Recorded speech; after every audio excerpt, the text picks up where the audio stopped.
Oh. Hello, everybody.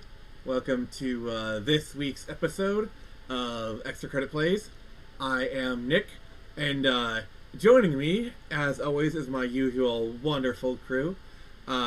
First off, we have the woman for whom all ships are hers to judge. We have the mistress of ships herself, Bunny Girl Nix.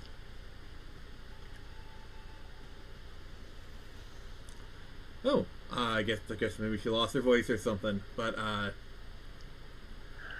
next up we have. I said hi. Oh, I didn't hear you. Sorry, my apologies. Then next up we have the man who will eventually dig my grave, as we all.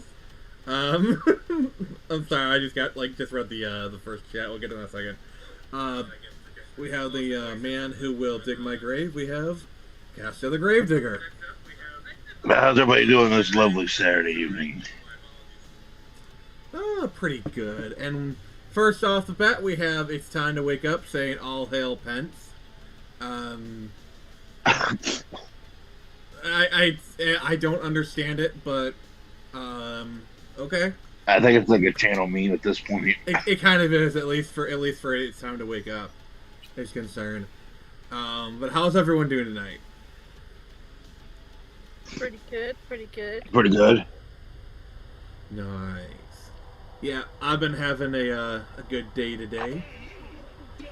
Kind of been kind of picking up really, mostly doing some stuff. Did some yard work earlier, but yeah. So we are doing the Johnny quest to get the band back together. We're doing that kind of thing. So yeah.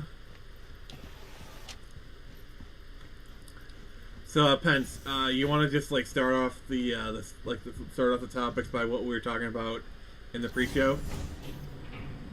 Pence. Damn you! It's time to wake up. You Castor. Yeah, I was like, who are you talking to? I don't know. I really, honestly don't know sometimes. Also, I was like, are you gonna call Haji because we're doing Johnny Quest? We are doing a Johnny quest. That is correct. Did you ever watch the real Johnny Quest show from the 90s? Yeah, the New Adventures of Johnny Quest. Yeah. Yeah, where they had those 3D segments. Mm-hmm. That was an interesting show. It was. It had a very interesting premise. I liked it because it had sometimes it had a little bit of darker theme to it. Yeah.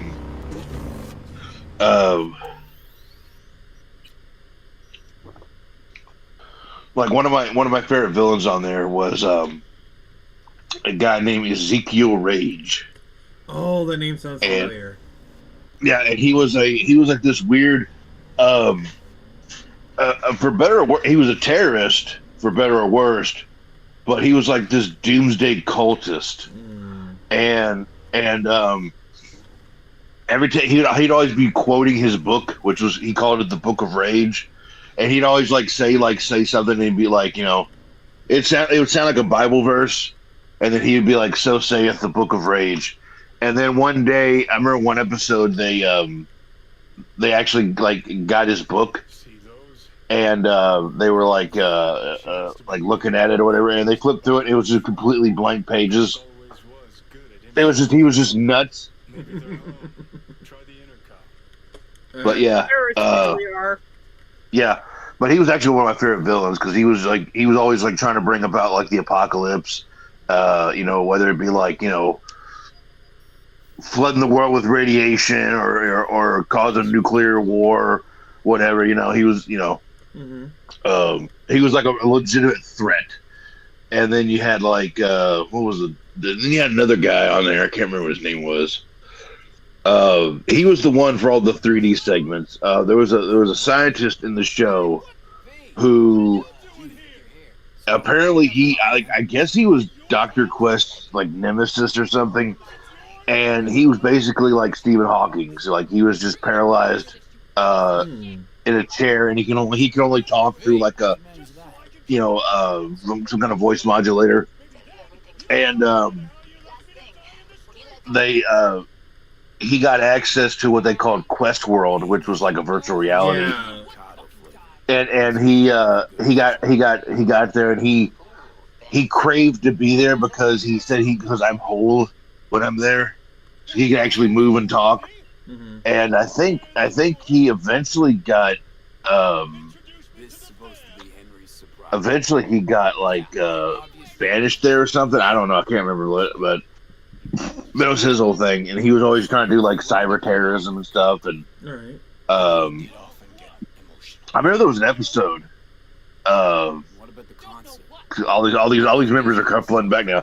I remember that episode where they were on Easter Island, and they were trying to say that the Moai statues were actually were actually like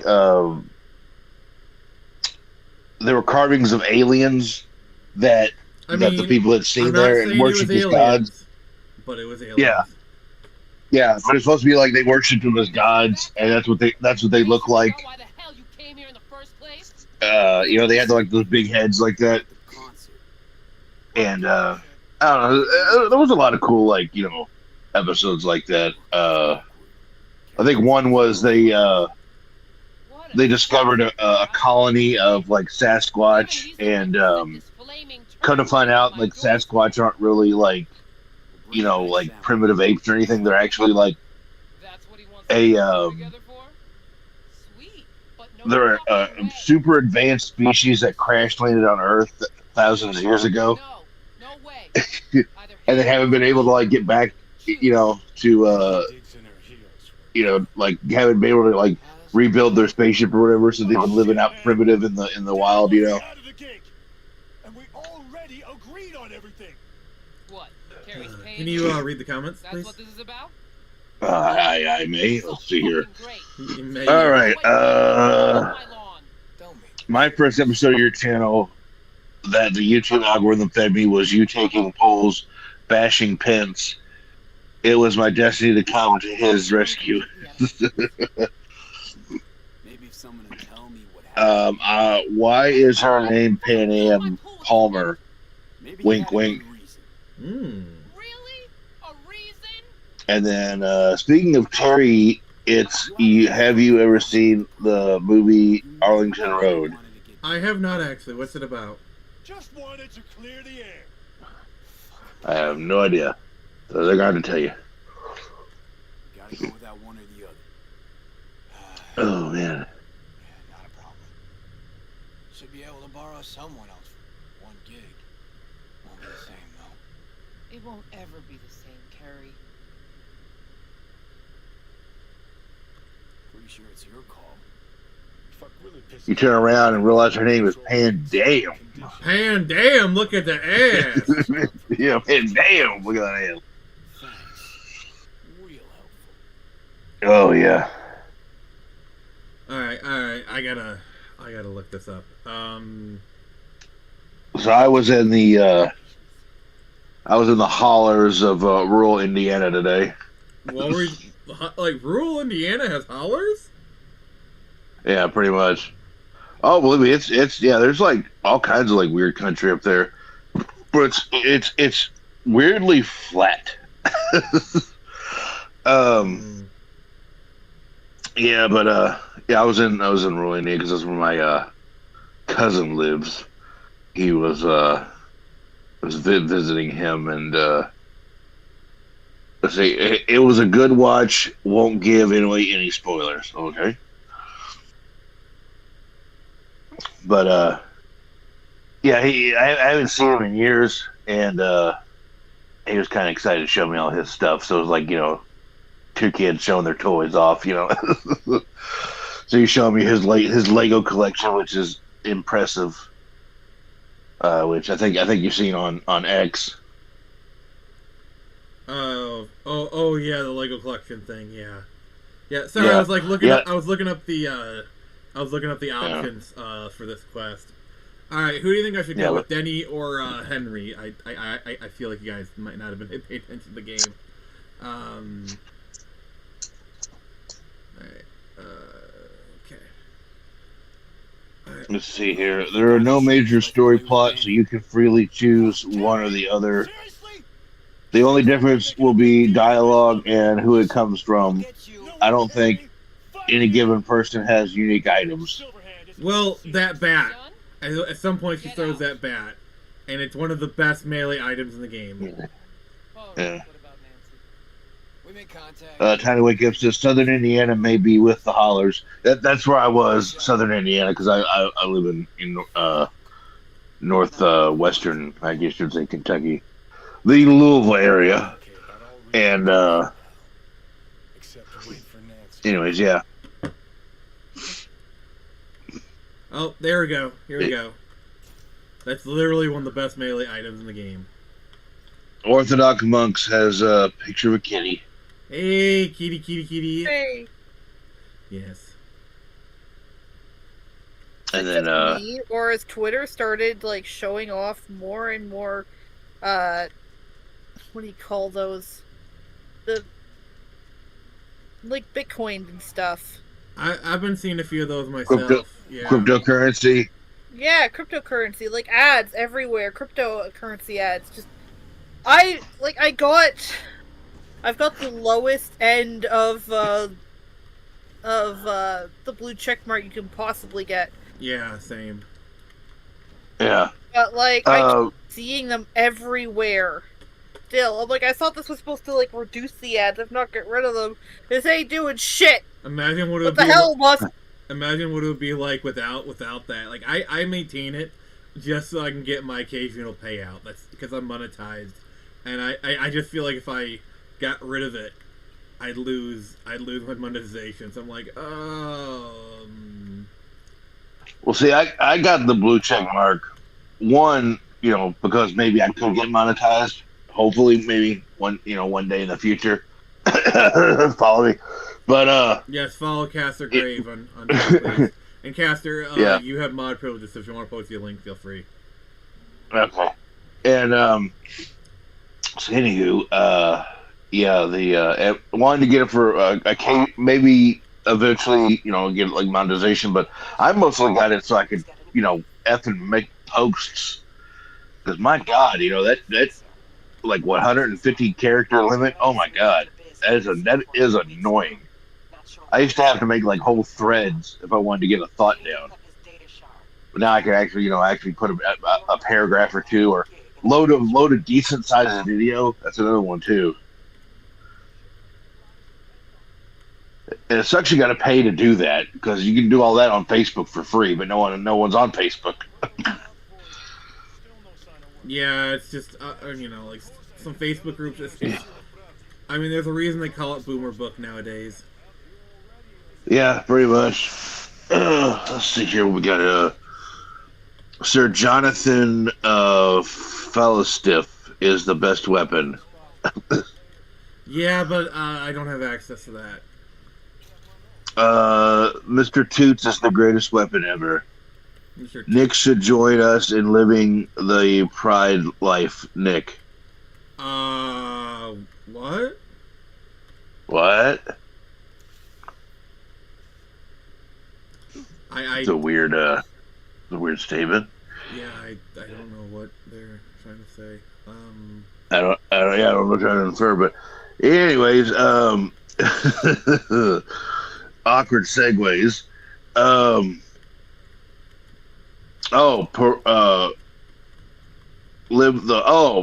the parole life, Nick. Oh. PROLE. Learn to read. Oh, well,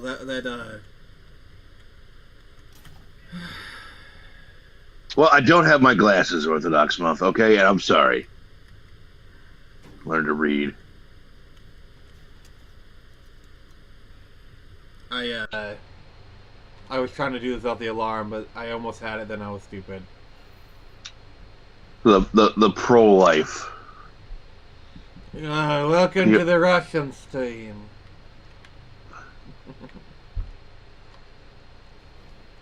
A sort of happier bit of news. I've got 922 followers on Twitter. You're not too. Yeah, I'm not jealous. Yeah. You're really That'd close be to hitting beneath me. 1,000. Nice. Yeah, and as soon as I make it to 1,000, I'm deleting and leaving the internet forever. Alright, so everyone unsubscribe to Nyx. Unsubscribe to her right now so we can have more Nyx time. I made it very clear. I've said it before. The minute I get to 1,000, I'm disconnecting forever. Please don't leave I live us. in the mountains. And that's the moment she says, "Hey, everybody, go join Caster Grave." Yeah, join his. Oh gosh. I'll have to start posting more lewds. Oh dear. Lord help us all. But anywho, but yeah. So, anyways, yeah, visiting family, and yeah, he that was just in the basement. That picture I showed with the Legos. He had a whole room with like Lego stuff in it, and I was like, my God, he had like Lego, he had like a bunch of Lego vehicles in there. He had like all the Batmobiles in Lego.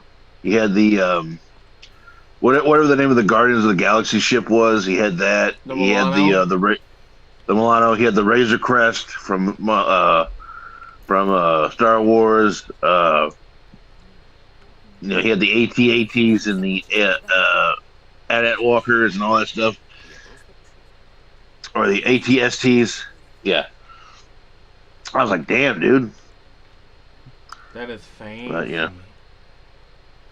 Yeah. Well, he's got a little bit of money, but you know. Just, I mean, all that Lego, he better have a lot of money. Yeah. Yeah, that's what I'm saying. Yeah, he's yeah. It's not like he's like, it's not like he's hurting for money. And he's like, oh, he's obsessed and gotta buy Legos. You know. To be fair, like I never understood like, I don't know. I'm not really a Lego person myself, so I can't really. Yeah. Oh, my aunt loved building Lego stuff. Even when my cousins were really young and they'd get Lego, she'd take it all and she'd build it for them. I was a Connects kid. That was my jam with Connects. Connects. Yeah. What's the chat saying? Or the Agman says, "What the?" And then he says, "I'm saying you should play Aneurysm 4 with you guys when you play that on Tuesday." We're not going to be doing it this Tuesday because I promised people I'd play Golden Sun the first hour, but the week after that we'll do it. Because he did buy it for me, so. For those who aren't aware, Mr. Toots is a rainbow farting unicorn from Red Faction. Silent but deadly is an understatement. You carry him around like an assault rifle. Oh, I think I've seen that. It's cursed.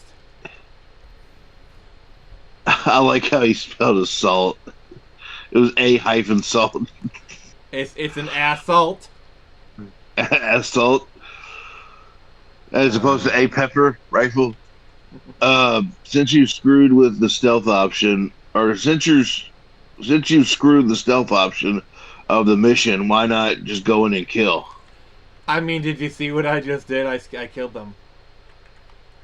Legos are freaking awesome. I had a crate full as a kid growing up. I think we all did, didn't we? It was all yeah. Legos are awesome. I had some Legos. I know not this Tuesday. That's why I said that Tuesday. All right. Short is secure. Nice work. Yeah. Sending you the drop-off coordinates. Yeah. Silently wait for you there. Now I'm just, you know what? I'm just going to be purposely misreading Orthodox monks' comments and just personally fucking them up. Asshole. Just to be an asshole. No, I'm just messing with you, monks. Oh, It's all good. We love the man. I know. We love everybody in the chat. Let's see here. So yeah, I liked Legos as a kid. I never had a whole lot of Legos. You know, I could always build stuff, but I was never one of those people that got like sets regularly. I wasn't either. I had my connects. I had my tub full of connects, and that was it. Yeah, yeah. So I had a lot of basic pieces. So like, I could make I could make cool stuff, but I didn't have like all the specialty pieces that come in like sets and stuff. Especially like if you buy like the space sets or Star Wars sets or something like that, where it had like all these really cool pieces. You know what I missed from the 90s? Puzz 3D. What is it? Puzz 3D. It was 3D puzzles. Like they had the White House, they had the Titanic. It was really freaking cool. Like I think my sister had the Titanic one. It was actually kind of interesting. Yeah, they were like puzzle pieces, but they were like cut out of styrofoam or something, and then they had like a laminate on one side, so you could tell, so it looked like what you were trying to build. Yeah, I remember those. Yeah, I had a teacher, a history teacher who loved those. He had them he had a bunch of them, and he had them all strewn out through the classroom, like decoration. They were pretty cool. Yeah, the only ones I remember are the White House and Titanic. I guess there was more. Yeah, there was a bunch more. He had the Leaning Tower of Pisa, and I can't remember what else he had. He had a bunch of them. Yeah, I think it was like the Lincoln Memorial or something. I don't know. I can't remember it. He had a bunch of them. Pogs, are better than bottle caps. Oh man, that's a core memory right there. Pogs. I remember Pogs. I never played them myself, but I definitely knew kids. I had friends who had Pogs. Yeah, so did you have those cardboard discs called Pogs, Phoenix? Oh man, I mean, didn't I'll tell you what? Pogs are back in Alf form. Yeah, he's back, Bart. In Pog form. Yeah. Oh yeah, man. I remember. Yeah, in the early '90s, Pogs were like amazing. Okay, for those who don't know, okay, we're gonna go on a history ride here. Nick, in the early '90s. I just said I didn't. Okay, so I'm taking Nick's on a history lesson here. We're getting on the magic school bus here. We're gonna take you back to the past to learn about the Pogs that sucked ass. Yeah, pretty much. So, anyways, what Pogs it was like for that first couple of years. I mean, they were popular for a little while, but like early '90s was like when it was like everyone had them, and what they were like these little pieces of hard cardboard. Unless you had a slammer.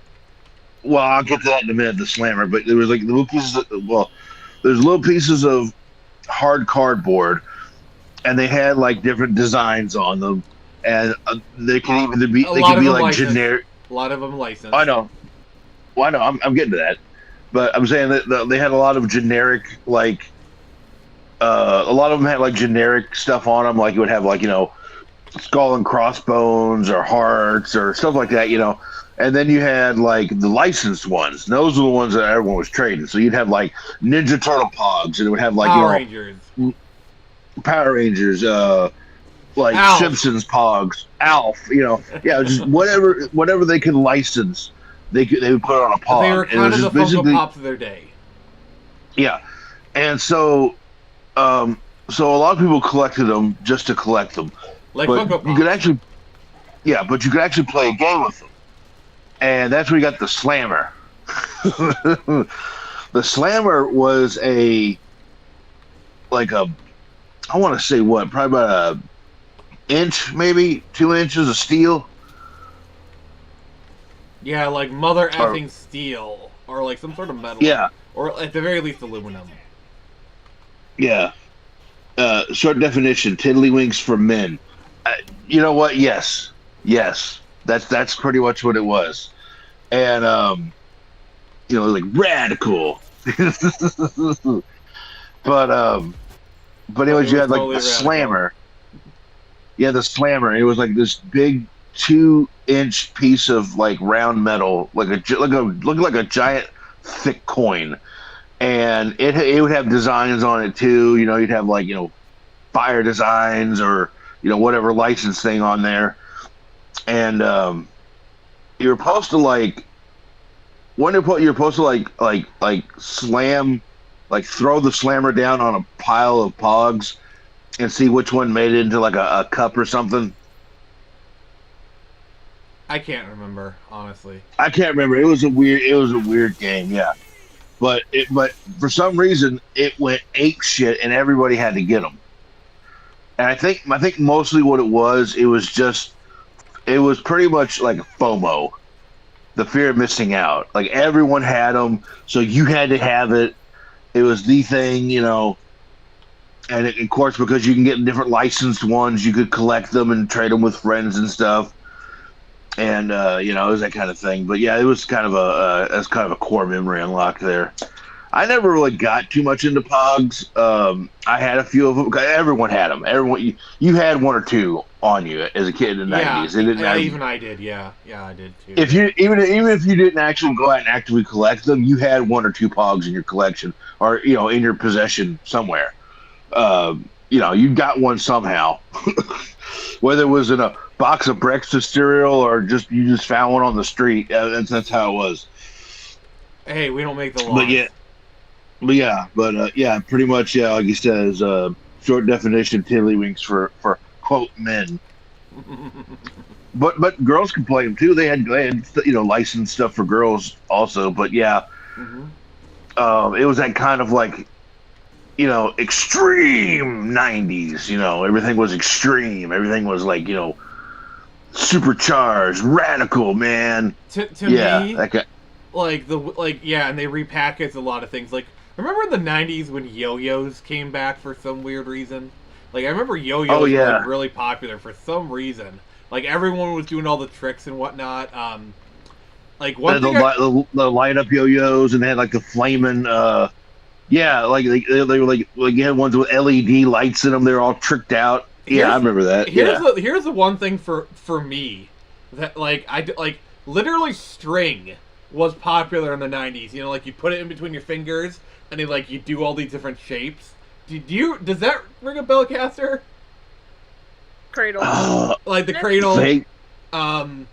Vaguely I remember that. Yeah. Literally string was popular in elementary, middle school. So I don't know. What else was good picture of the 90s? Man, we had string for a toy and we liked it. All right, Caster, mark the time. Remember, okay, 8:30. Okay. We had string and yes, Nick, thank you. That was great. Back in my day, we had string for toys. That was what was popular. We liked it. Yeah, Nick did it better though.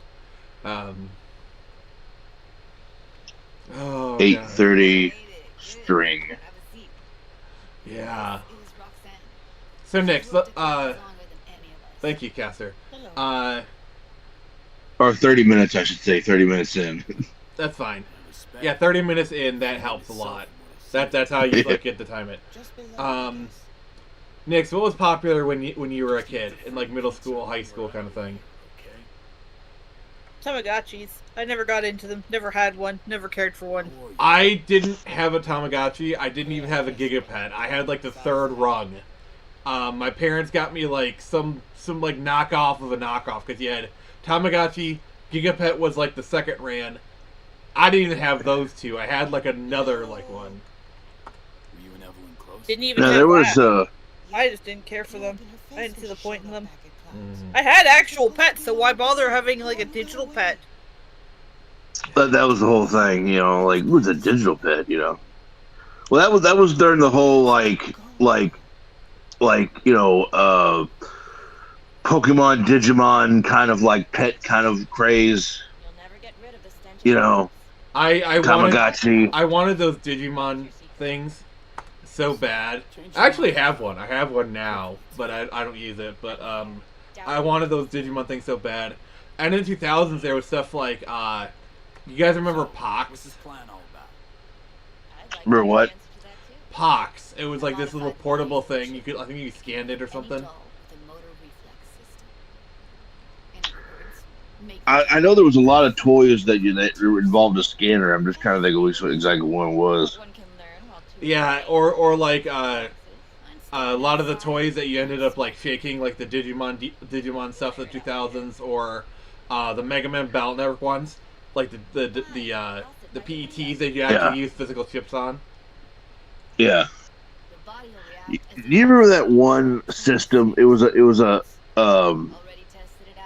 console. It was a video game console, but it was like the cheapest one ever. I think they sold it in the toy aisle. Is this that one that was like advertised in Cartoon Network? I think so. And like you could get like there was like an X-Men game for it that sucked. Oh, but there was also like a I know exactly what you're talking barcode about. scanner. Yeah, and it also ran on like a CD kind of format. It's like a Tiger Electronic. Yeah. Yeah, it was supposed to be like a game console. They marketed it as a game console, but it was just a, I guess in the barest bones, it's a video game because you can't plug it up to your TV and play, stuff on it. Oh, do you remember the Gamecom? Not particularly. It has more pixels, and you idiots have brain cells. No. Yeah, I actually I owned one for a while. It was bad. Do you remember? Okay, do you remember like? I don't know if you remember this. This would be like mid to late '90s. There was there was these advertisements for essentially a fancy computer or a fancy calculator that had like a bunch of like basic ass games on it. And they were like, "Are you tired of buying these expensive games for kids?" And then he goes, "Here, you can get the Game Station. It's got over 1,000 games." Which actually, no, it's not 1,000 games. It's like maybe 25 games with like each like difficulty levels considered a different game. Which that's how they do that. But anyways, but it also doubled as a calculator, so that's like it's also educational. Doubles a calculator, help you get with homework. It slices the dice. It does your homework. Yeah, and they can play games on it. You can play like basics. I mean, you can play like basic Atari games. Like it had like bootleg Space Invaders, bootleg Pac-Man, and. But anyways, like, and I remember the commercial was talking about you get this and you can just you say goodbye to all those expensive consoles. And I remember them taking an N64 and throwing it in the trash. And I was like, if you take my N64 and throw it in the trash over this piece of garbage, I'm fucking whooping somebody's ass. Yeah. Because I was like because this thing cost like $20, $30. It was basically a very fancy calculator that played very basic games. Yeah. And they were trying to sell that as this is going to replace that PlayStation or that N64.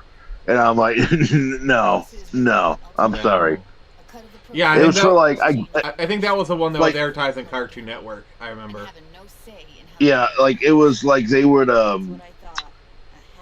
were advertising it like you're gonna buy this and it's gonna be the last thing you're gonna buy for your kid to play. Well, yeah, it's gonna be the last thing you buy because your wife's gonna divorce you and marry a richer man who could actually buy her kid a PlayStation. Yeah, I was like, this is not replacing Tomb Raider. I'm sorry, buddy.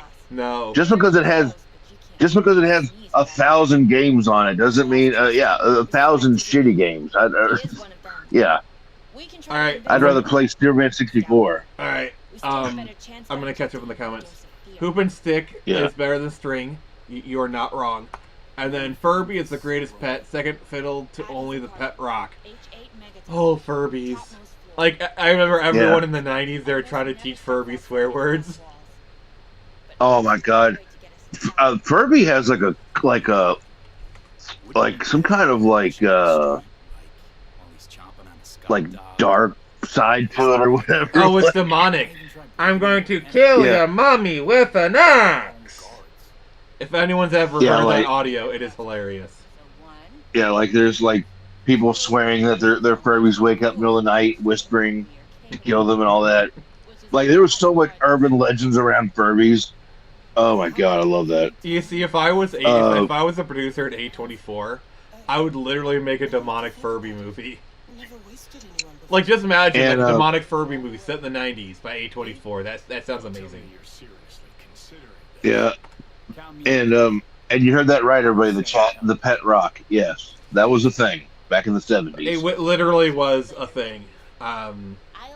Like, I understand Cabbage Patch dolls, like, and then giving the adoption certificate. I get that. That is fine. But a rock. Actually. I think it was more of just like a joke, and everybody was in on the joke. So if you had a pet rock, it was like, oh, look, my pet rock, ha ha ha ha. Yeah, it's kind of it kind of reminds me of the early 2000s when the singing fish was really popular. That was a really popular gag gift. I remember my parents did like a white elephant game, and there was like 3 of them in the game one year. Yeah, and it was funny because the pet rock actually came with like air holes in the packaging. You know, because it's supposed to be like, you know, an actual explainable. Who wants Daddy's belt? Oh my God, Black River Kaiser, run! Daddy's home. And he's drunk Reaper King's here. Oh, have you seen some people have been modifying the fish to have it do different songs? Like, imagine like the fish doing Enter Sandman. Yeah. I had one. I've seen one where a guy like had it hooked up to AI. So it's like answering stuff. Oh, that is hilarious. Like, imagine that, like, you have that above your door, and that's what greets people. Yeah. Long story short, Yeah, I think one guy had it. He had it as like his workout mentor. So he's trying to do like reps, and he's like, "Oh man, I can't do it anymore." And it's like the fish is like speaking like Arnold Schwarzenegger. No, He's you're like, not "You the can do it." Ponzi. You do it. You do it, you little girl. Yeah, it's like quoting things from movies to like, you know, inspire. I'm like, oh, that's kind of neat. It's stupid, but it's neat. Who wants Daddy's belt? That's funny. So speaking of AI, of AI, have you heard what's been happening in Fortnite? Oh no!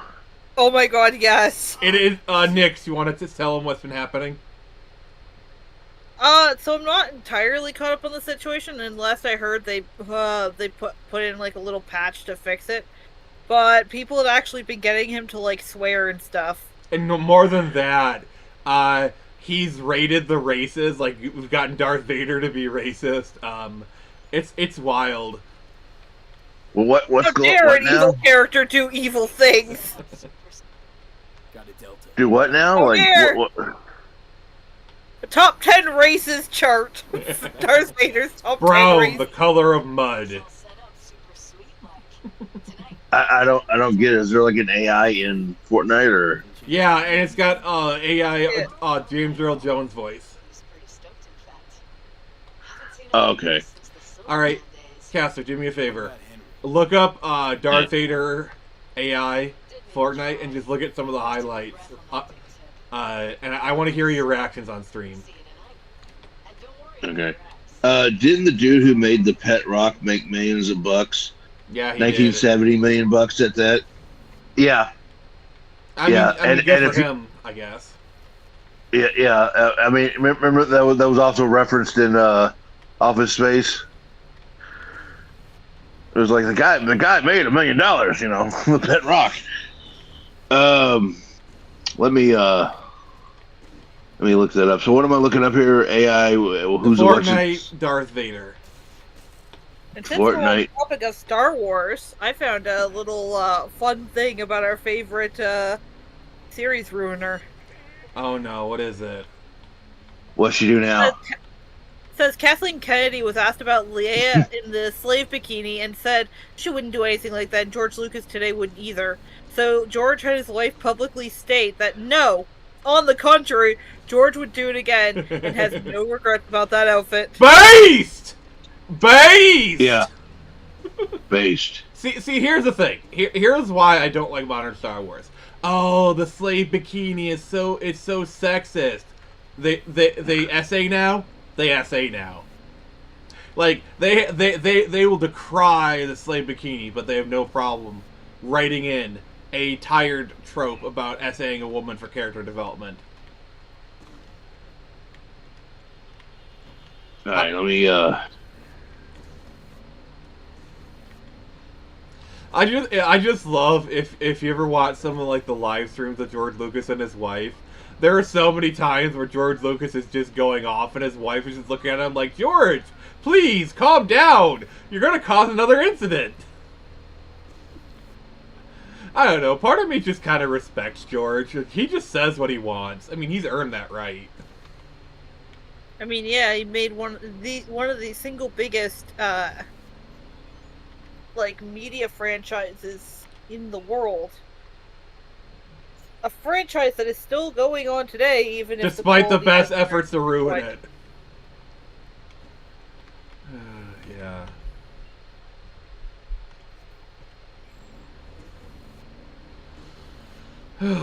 Cass, are you looking at the clips?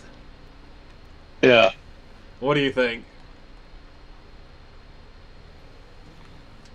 I personally like the one where someone says that they were sleeping with Padme and Darth Vader actually attacked them.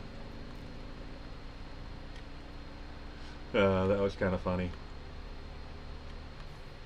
Oh, one of the limiters they did put in from the start is you can't ask him about killing younglings. Yeah, boo! Boo! Brown is the color of mud and decay.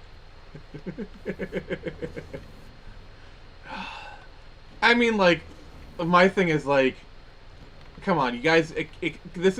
Who didn't expect this to happen? You know, like, come on.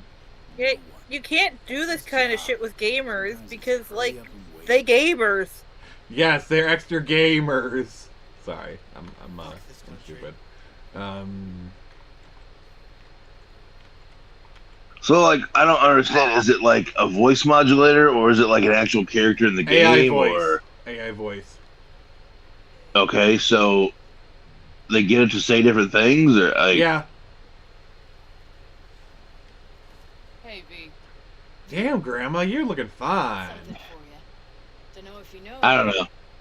Fortnite is just I don't know. It's basically just everything in a blender at this point. I mean, it's nothing like what it used to be. Okay, let's see here. Did you know it? You know it's serious when you are ready to do Mortal Kombat for sweet and sour ribs. There will be bodies. Random, but not unappreciated. I some good ribs. Hell yeah, I'll do that. I just want them, baby back, baby back, baby back. Please, baby. Back, oh yes, Batman. I'd kill for that. Milton is my hero. I'd wear that outfit. Oh, did you know that red staplers weren't really a thing until Office Space? Damn well do. Damn. Oh, the red swinger. Yeah. Swinger red. Yeah, they actually had them made specifically for the movie, but they actually became so popular that now they're an actual product. Yeah. Black Reaper guy says I'm that bitch. Yep. You are Black Reaper. You are. No idea who these people are. Can we get an Earth-destroying astronaut before Disney ruins X-Men? Oh, like it's kind of. I don't know this hour. I want to think that all the media is they're just reporting on like this like Black Xavier because they want the clicks. I don't want to think they'd be stupid enough to do that, but then again, they are that stupid. You got tired of getting your hands dirty all All wrong. I don't know anymore. Well, we're gonna get a last hurrah with Doomsday with the Fox cast, so we got that at least. Marvel Studios. This is coming from rumors, but Marvel Studios wants Denzel Washington to play Magneto in the MCU. Reportedly, which basically means my source is that I made it the Ran into him up. on the street. Yeah, pretty much. Yeah. Gonk even fainted for effect. A tug at Yeah, that's why I don't like all these like random casting announcements. right there. Because a lot of times they're just Mhm. making stuff up. Exactly. Like I remember in like the lead up to Endgame, Worry more about there's like this like, oh, Wolverine's gonna show up, Spider-Man's gonna show up, like literally, Castor the Gravedigger's mom is gonna show up in Endgame. any good. Yeah. Nick, Buddy Girl Nick says a starring role in Endgame. Did you know you were in Endgame, Nick? Just be discreet. I wish I wasn't. If I start puking blood again, Yeah. go make I mean, I watched a YouTube video that said Buddy Girl Nix was in Endgame. Like, she's literally in the portal scene. well, I mean, YouTube can't be Yeah. wrong, can they?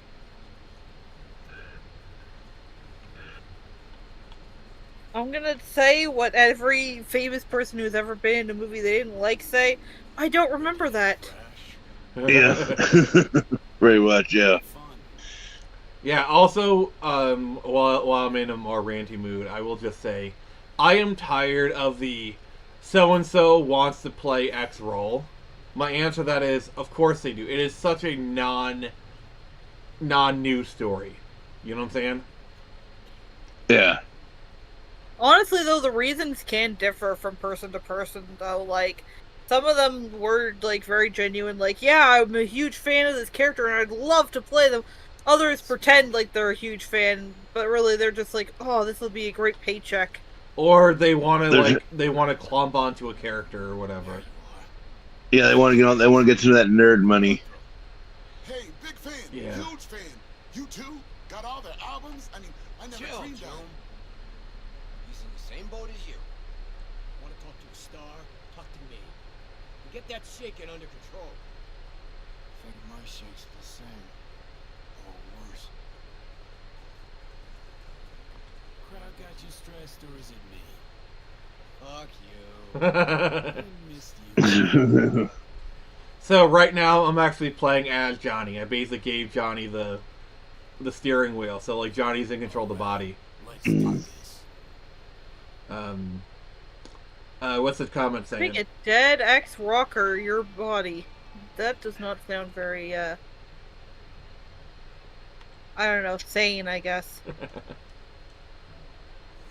Good for your health. Black Rich Kai says Ironheart anyone? Oh. Unless it's the Japanese version. Okay, say what you want about that version, but at least she had a cool costume.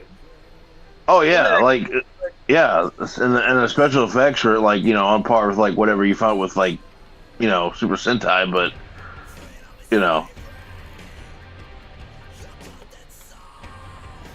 I find a lot of people consider lewd content to be beneath them or like subpar, but like I think it's kind of a sad thing when you have low budget adult entertainment people like Axel Braun, who is technically retired. Oh, sadly. did you see his tweet recently about the Superman suit? He's like, yeah, I would have done better. It looks like a porno suit. yeah. Yeah. But it's funny because, like, anytime I see, like, new age stuff and it looks terrible, all I can think is, you know what? Axel Braun would have done better because he at least cares. This isn't just a paycheck to him, and he even said it so as much on his Twitter once. I follow him, actually. He's, like, cool dude. Yeah, and Super cool dude. if you actually look But- at his costumes, you can definitely see he cares. Yeah. And it's funny because on a post too, I mentioned him by name, and I was like, yeah, his costumes would do actually better. And he commented and liked my comment too, and he said, yeah, because I actually care. Yeah. I'm a fan of the stuff I make. And if you look at his costumes, yes, you can. The quality is there, definitely.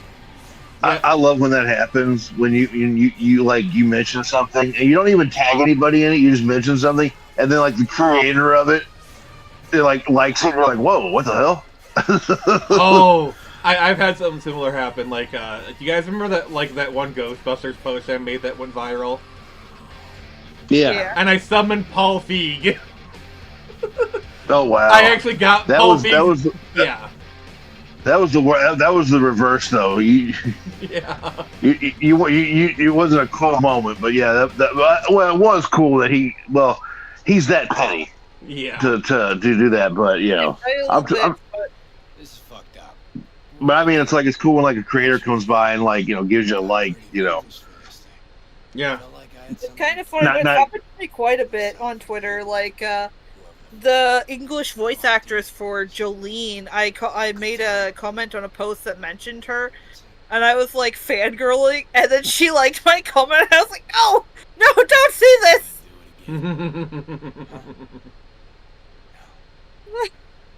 Senpai has noticed me, but at what cost? Yeah.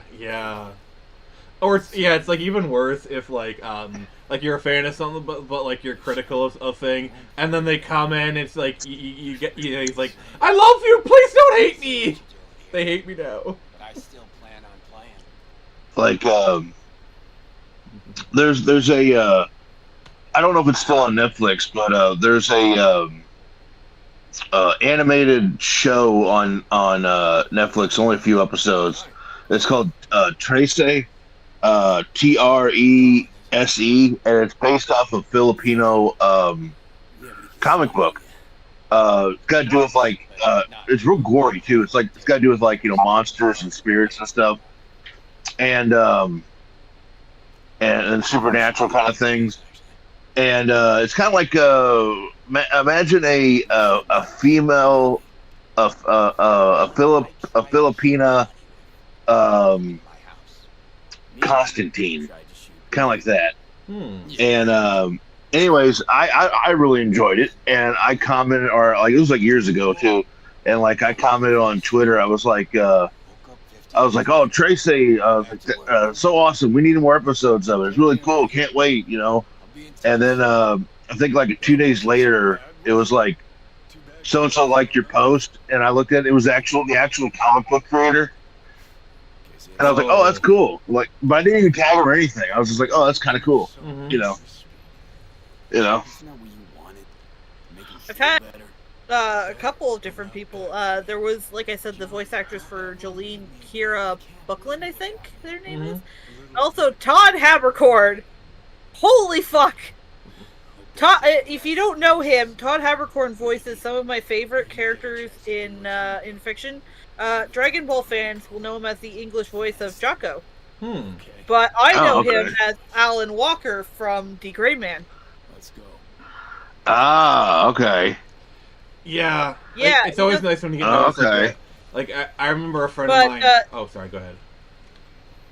He also does Natsu Dragon Eel from Fairy Tail, but I'd seen one of his posts, and I I didn't reply to it. I what do you call it? I quote tweeted it, and I was like, yes, Todd Haberkorn on my Twitter. It's gonna be a great day. Hours later, he liked my quote tweet, and it turned out it was a great day. Thousands. It was in fact a great day. Yeah, holy shit. The only negative time I think I've ever had it happen to me is a couple of years ago when I was watching this Be Cool Scooby-Doo or whatever, which was at the time one of the newest entries in the Scooby-Doo franchise. And it was because I'd been watching it on YouTube because it was recommended to me for Halloween, so I was like watching it and I was like, whatever, it's a bit of background noise, it's not a terrible show, it's actually kind of really funny. And then I mentioned on Twitter that I didn't really like how Velma was misrepresenting, because they had an episode dedicated to Halloween, and Velma was being portrayed as the stick in the mud, and she was going on about how it was all commercialized and blah blah blah. Velma would love Halloween. Oh yeah, absolutely. But she was going on about how it was over-commercialized and it lost the true meaning of what Halloween really was. And then she gives a completely wrong explanation about the traditions of Halloween, which I know about because, A, my grandmother was a very pagan, Wiccan sort of person, but she also was kind of a huge history buff and was really interested in the history of certain religions and holidays and how they all came to being, and it got me interested in all that. So I kind of came to my Twitter and was like, yeah, she got that wrong. It's actually about this. And I was like, it kind of bugs me, but whatever. It's still a good show. Make sure everything's clean. One of the creators finds my comment out there in the wide web and gets kind of butthurt about it. It was like, well, that was the intent. She's supposed to be wrong in this instance. I was like, but the rest of the show portrays Velma as being the smart one, always in the right. Just a reminder. Don't fucking lie to me! Yeah, trying to cover their ass. What if I do wanna pull those? He caught them lacking. Legit, but he came off really salty and butthurt, and I kind of was just like, yeah, whatever. And I don't know if I blocked him or muted him or whatever, but I just kind of went on with my day. I was like, damn, that was so fucking weird. Yeah, and the show wasn't even on by then. Yeah, I've had a few encounters with some celebrities, and yeah, they can easily get butthurt. Not even a celebrity, just a creative type whose show wasn't even on air anymore. So I don't know why he cared so much that I said this. On my Twitter, I had somewhere around 600 followers, I think, or 500, and I'm like, why do you give a shit what this random nobody on the internet thinks about your damn show? I even was like, yeah, I like the show, but this one instance, Velma was in the wrong, and she's misconstruing the true beginnings of Halloween because she's being a salty little bitch. I was starting to get a headache from all your bitching. That's because you're supposed to just shut up and consume product. Yeah, apparently. And then get excited about more product. But no, I'd written Be Cool Scooby-Doo or whatever it was called off at first because of its stupid art style. It looked like a really shitty Family Guy clone.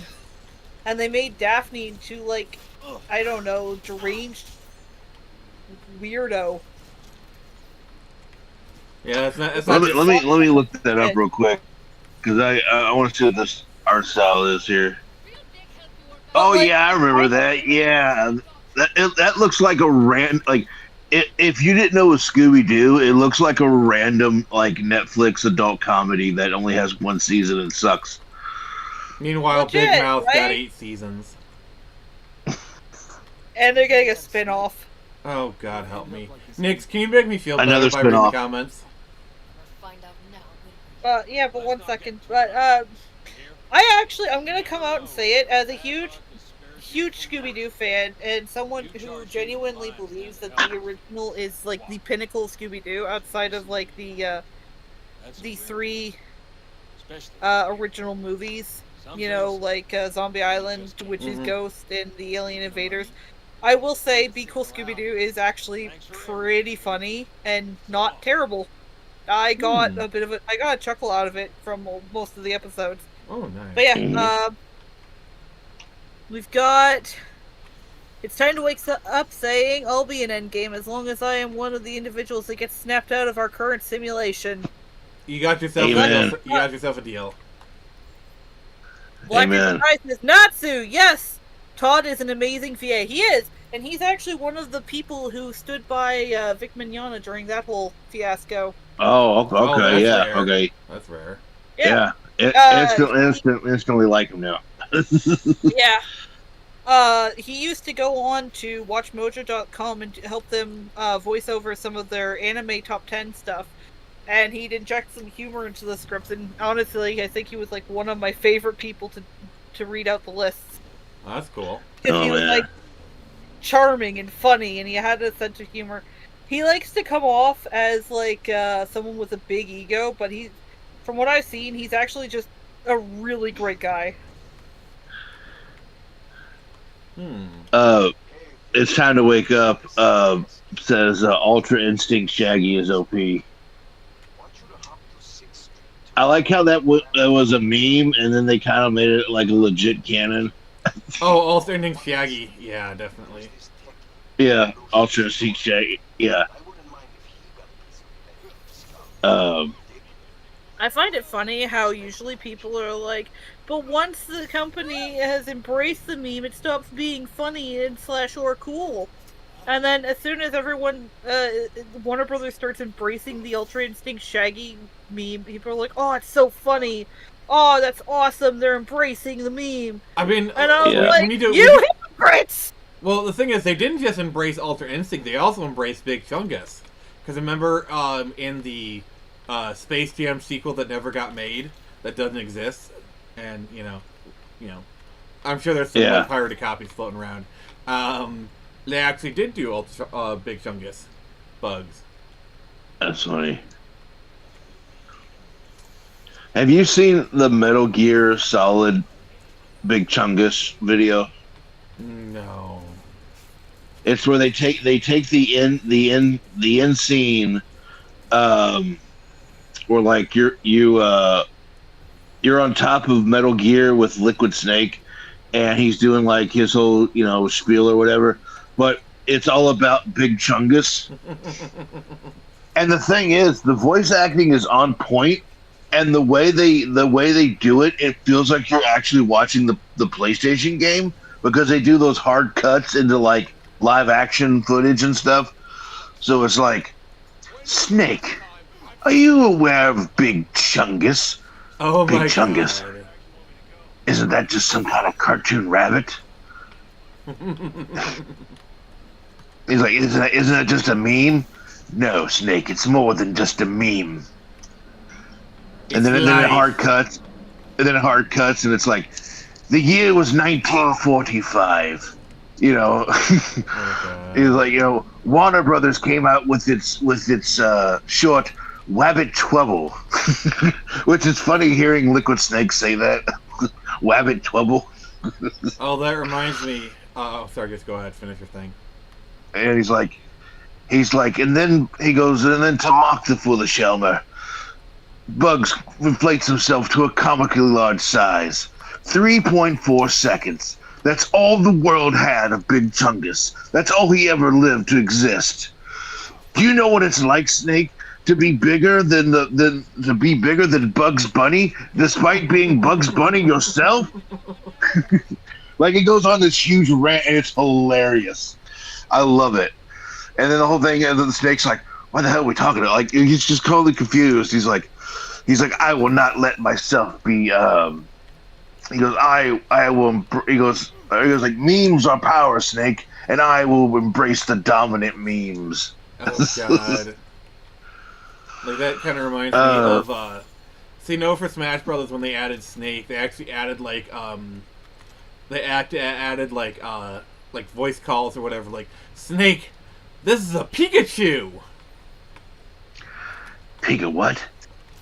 They're hilarious, and they did bring them back for Ultimate, but it was just like the ones who were in Brawl, because they just reused the voice lines. My favorite is the Dragon Ball Z fans who are butthurt that DBZ Abridged exists. Okay, here's the thing. I like DBZ Abridged, but it's where a lot of people have DBZ Abridged is where a lot of people have formulated their opinions on DBZ. I think a lot of people have watched Abridged without actually watching DBZ. Because there's a lot of that aspect, you do have a right to be pissed off. Yeah, because there's a lot of jokes in there where it's like, yeah, it's a joke, but that's not how it is in the actual show. Like, and bad dad. Yeah, for Goku being a bad dad. Yeah, for Goku being the bad dad and everything. Ha ha ha! It's a funny joke, but it's not real. And that's what I hate. Where people like that's only where they've seen their only experience with DBZ is through Abridged, and that's cringe. Go watch the fucking show.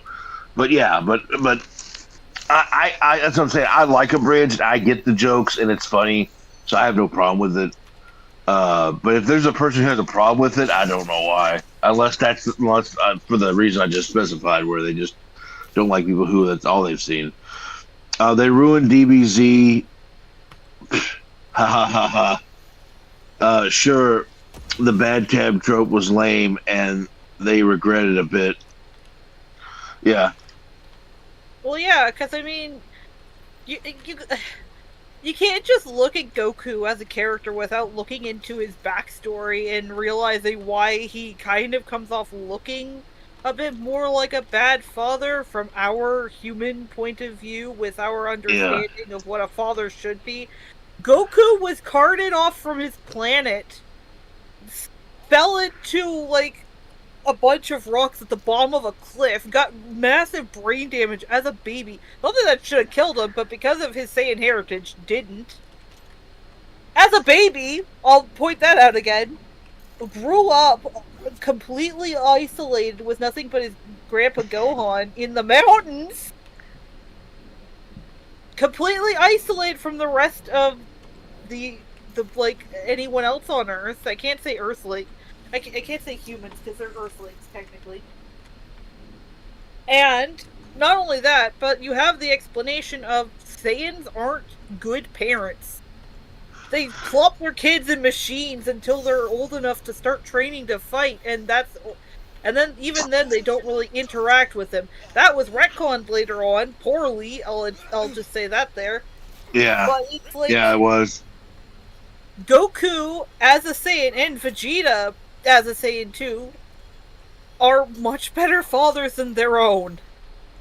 Not only that, but Goku, when he's actually able to be present in his children's lives, is a very good father.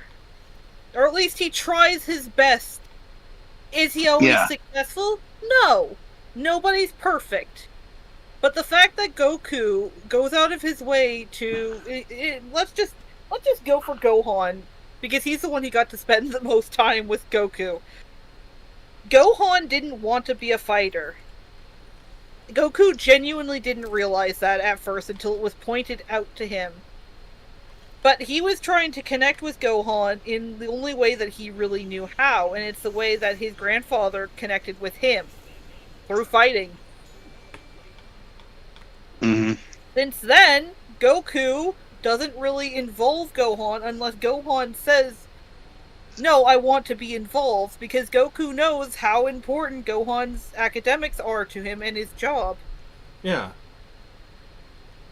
I mean, also, to Gohan's credit, he's a pretty decent fighter in his own right.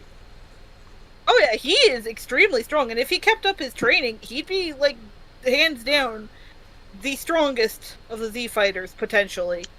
Yeah. Don't quote me on that, it's been a while since I've seen anything Dragon Ball related.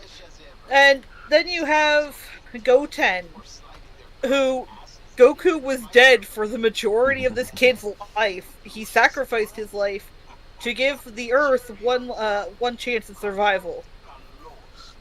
Yeah. And the thing is, like... He was pregnant before he died. The poor man, give him a break. I was gonna say, and also, like, DBZ is kind of really, like, telling Gohan's story for the longest time, and then they switched it up, and Goku becomes the main hero again. But, like, especially during the last, the Buu saga, like, that was supposed to be, like, Gohan's time to shine, where, he, takes over the legacy, and the story follows him more, but then they just kind of, like, went back to Goku. Goku and Vegeta saving the day. Going back to basics, I guess. Yeah. I think best way to show, Goku gets his moment with Goten too. Like, when they first meet, he does genuinely come off as a good, like, patient person. And he kind of lets Goten come to him instead of, like, demanding Goten's attention, and they do get along right from the get-go, and it's cute and it's sweet. And since then, Goku is given that time a bit more with Goten to just, I don't know, show their bond. You have people saying Piccolo is Gohan's real dad. Piccolo kidnapped this poor little kid, carted him off to the mountains to train, and left him to die for the most part. It wasn't until, like, later on where he had a bit of a change of heart and decided to step in and help the kid live. The thing that I want to see more with DBZ, and they may have done this in the anime, is Chi-Chi is a good fighter in her own right. And she just seems like by DBZ, she's just like the annoying mother. And they don't really show her being like the world-class warrior she is. Like, Didn't she actually beat Goku? Ain't she? Yeah, didn't she actually beat By Goku? technicality, I think. Well, as far as But like, Chi-Chi's whole thing- I was Sorry. as far as like as far as like, normal people go, or Chi-Chi is actually really strong. She's stronger than the average person. Yeah, like for example, like Krillin is probably one of the strongest humans out there, but He is the strongest human. Like, hands down, he is the strongest normal human in Dragon Ball. Yeah, Strongest Earthling, sorry. Yeah, strongest Earthling. Yeah, It's just by like Chi-Chi's whole- greater standards compared to Saiyans and Namekins, he's a bit mid. Chi-Chi's whole thing, and people like to pretend like her motivations don't exist. And Black Cooper Kai's right, she didn't beat Goku. Okay. But Chi-Chi's whole thing is she didn't even really want to fight. Her whole goal right from the beginning was that she wanted to marry and settle down with the man she loved. That man just kind of happened to be Goku, and his whole thing is fighting. So a lot of their dates, and this might be more Dragon Ball filler than anything else, kind of happened to just include fighting. Oh, let's go Yeah. on a date. Let's enter a world-class fighting tournament together. If you beat me, I'll buy you dinner. No, it's not even that. Goku legit didn't even know what marriage or dating was. Like I said, he was a very sheltered child with brain damage.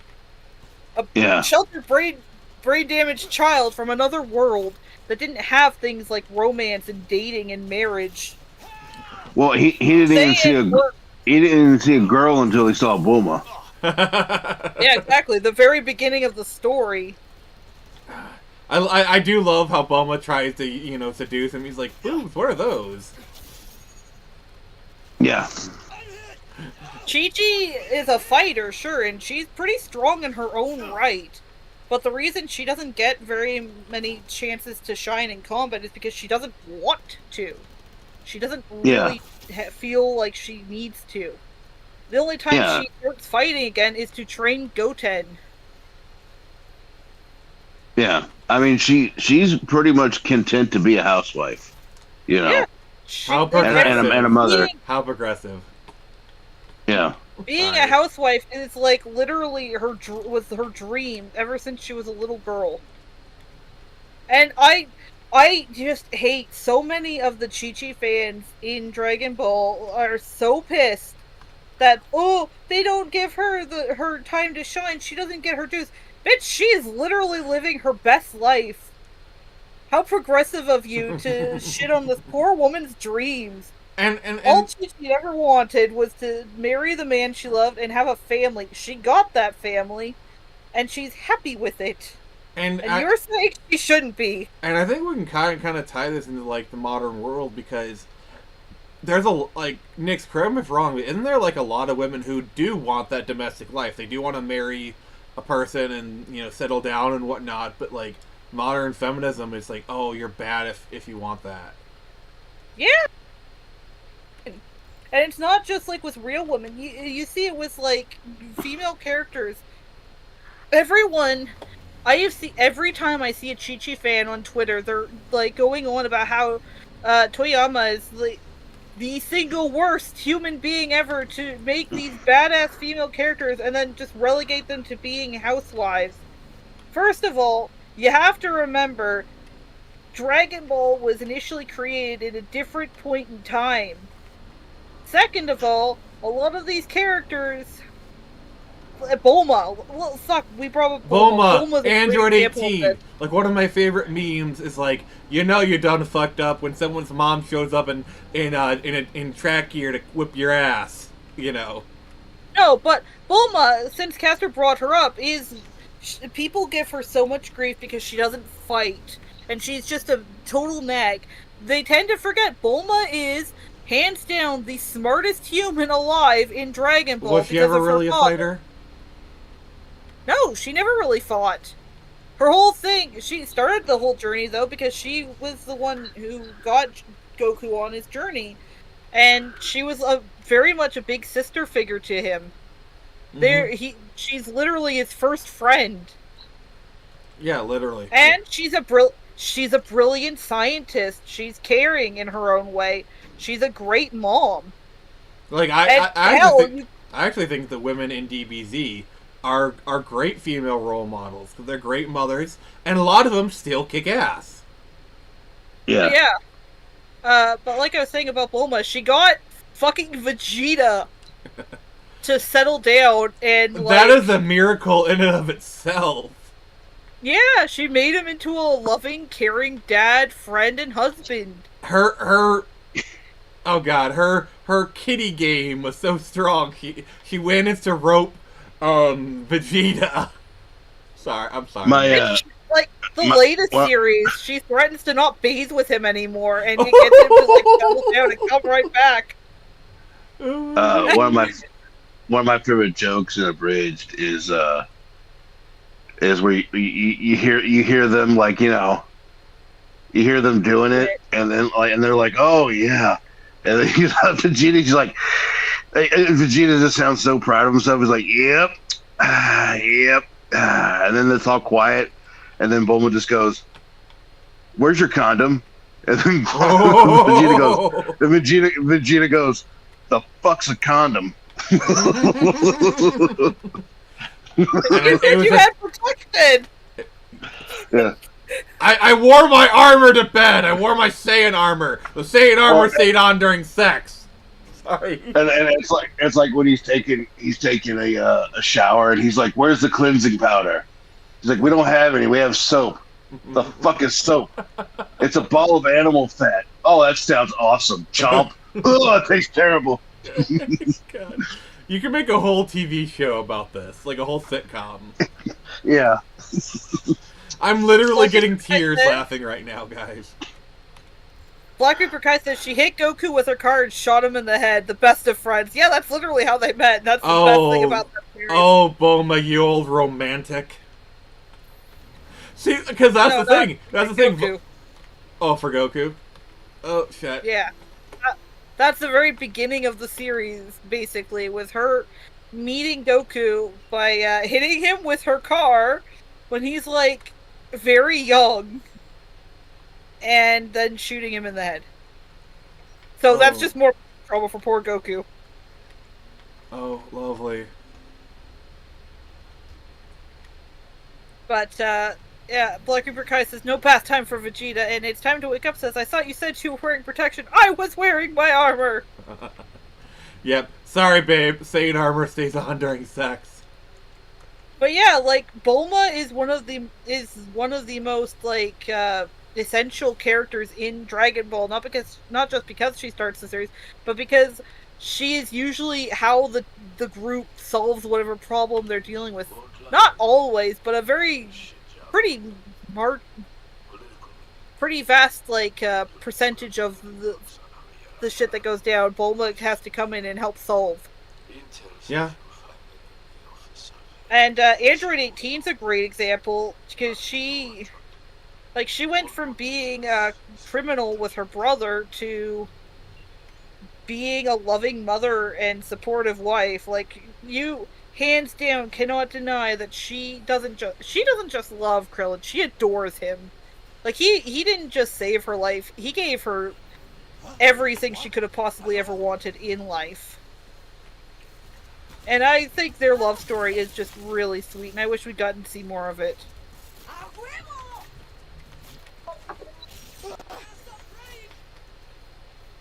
I was trying to be sneaky, but I guess that's not in the cards. Alright, what are the comments we got? Let's see here. Quite a bit of comments here.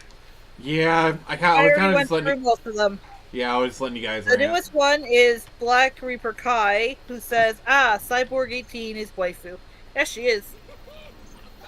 I'm gonna be completely honest, whenever I see artists post pictures of her with any, getting it freaky with any other character who isn't Krillin, I just kind of die a little inside, because, like, don't do my boy like that. Yeah. Yeah. Don't you do my boy like that. I like when I do like in Abridged when he destroys that destruction device. She's like, "Oh, I'm gonna rock his little short world." Rock his little short world. I love it. And then what's funny is they had that Krillin gets owned meter that was constantly as a running joke. Uh, the end of that season, it just shows like Kame House or whatever, and it's like you hear like 18 and Krillin, and she's like, "Here, I'm gonna give you your reward for helping me out." He's like, "Oh, really?" And you just hear him start moaning, and all of a sudden the own counter starts going backwards. It starts reversing. Yes. I think it kind of talking about shipping though. I think it's kind of really shitty that fans love to ship Goku with anyone who isn't his wife. Oh, I know it. Like, it's so stupid because even though Goku didn't even know what marriage was and genuinely thought she was talking about food when she first asked him to like marry her, you can tell that he really does love her. Yeah. Oh yeah. And she Oh yeah. loves him, obviously. She wouldn't put up with him if she didn't love him. Chi-Chi's not abusive, she's just a very exaggerated portrayal of the tiger mom stereotype. Oh my God, yeah, Tiger Mom. Tiger Mom. Kind of. Definitely what she is. She has to be, considering that her son was first taken away from her and bullied by this alien. That kind of reminds When he was me. 4 years old. Kind of reminds me of the character Pema from Legend of Korra. Nix, you know what I'm talking about? Very vaguely. That was Tenzin's wife. She was Oh. The mother of the airbending kids. Oh, okay, you're not interested. It's fine. No, I just haven't. I don't watch Korra.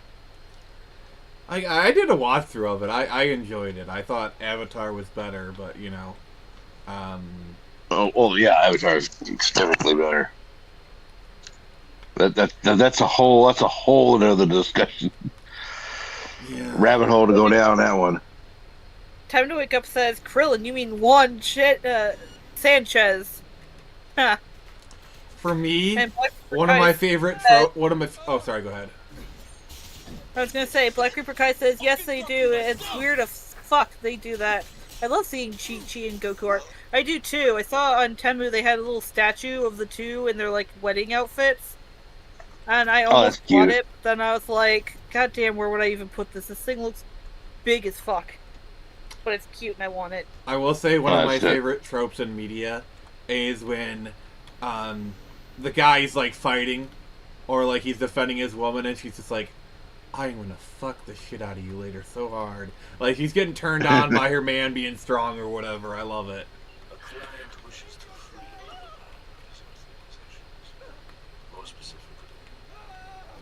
I like that in the filler of Dragon Ball Z.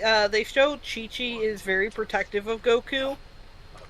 And, like, fair enough. There's this one filler thing where this tutor or teacher or whatever they hired for Gohan starts, like, talking Oh yeah, I remember that about one. Goku, Yeah. and she immediately goes batshit on his ass. And I'm like, you go, girl. You defend your man. Defend his honor, lady. Yeah. Don't fuck with Chi-Chi. No, you don't. And not even... And, like, it's funny, too, because, like, that's literally Chi-Chi's one button you don't fuck with is her family. You don't disrespect Chi-Chi's family, because she will whoop your ass. Yeah. Like, he's physically abusing Gohan and speaks poorly about Goku, and she's like, alright, I'm gonna kill this man.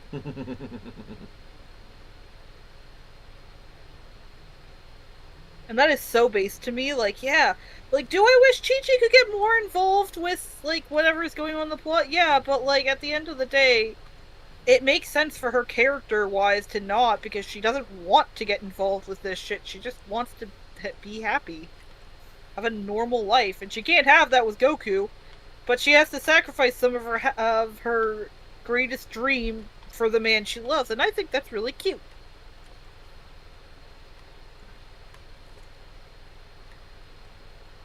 Yeah, like for me, one of my greatest scenarios is like, um, enemy comes at the gates, the woman hands her man the sword, tells him kick his ass. I don't know. It's like a dream scenario of mine. I'm weird. All right. You know who I will give credit to, though? The fans are right to deserve better. Videl. Who's that? Gohan's wife. Oh. Yeah. Like, I kind of, like, on the one hand, yeah, I get why she's not as prevalent as she was, and she's not as big into fighting. What happened in, the Boo Saga kind of, like, probably took a lot of that desire to fight out of her. She got her ass thoroughly handed to her. Yeah, it kind of took the wind out of her sails a bit, yeah. So Black Reaper Yeah. Kai asks, Nix, what's your favorite Dragon Ball arc? That's a tough one. They're all pretty good in some certain ways. But definitely the Android arc, I'd say. I like seeing Future Trunks, is what I'm saying. In Z specifically. I don't like Super's version of him. I like the purple-haired Trunks. Okay. Especially Don't with the shoot. long hair. That man is black. Yeah! Oh my god, when that episode first came out, me and my older brother were watching it, and it was like long before they had a chance to dub it, we were watching it subbed. We were, like, watching it in our, in what was his girlfriend's bedroom in my place. It was him and I, we were sitting there watching it on the bed, and I was on the floor, and we just, don't shoot, he isn't black! We paused it. What? We were crying together, just laughing our asses off. Got to the point where neither of us could breathe. We were just laughing so hard. I was like, God damn, Trunks! What the fuck? I am so confused right now. That is not something it's okay to say. So there's a villain in Dragon Ball Super called Goku Black.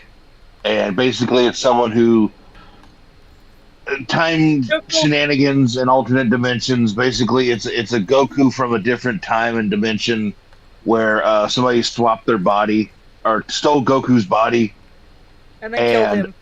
And then killed him. And then yeah, and then he went and caused destruction or whatever in the future. And so now like everybody thinks like and he just goes by the name of Black.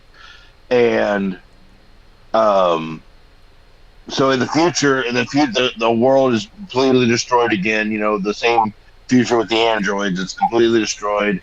So then what happens is Future Trunks goes back and gets Goku and Vegeta to help him take out this Goku Black.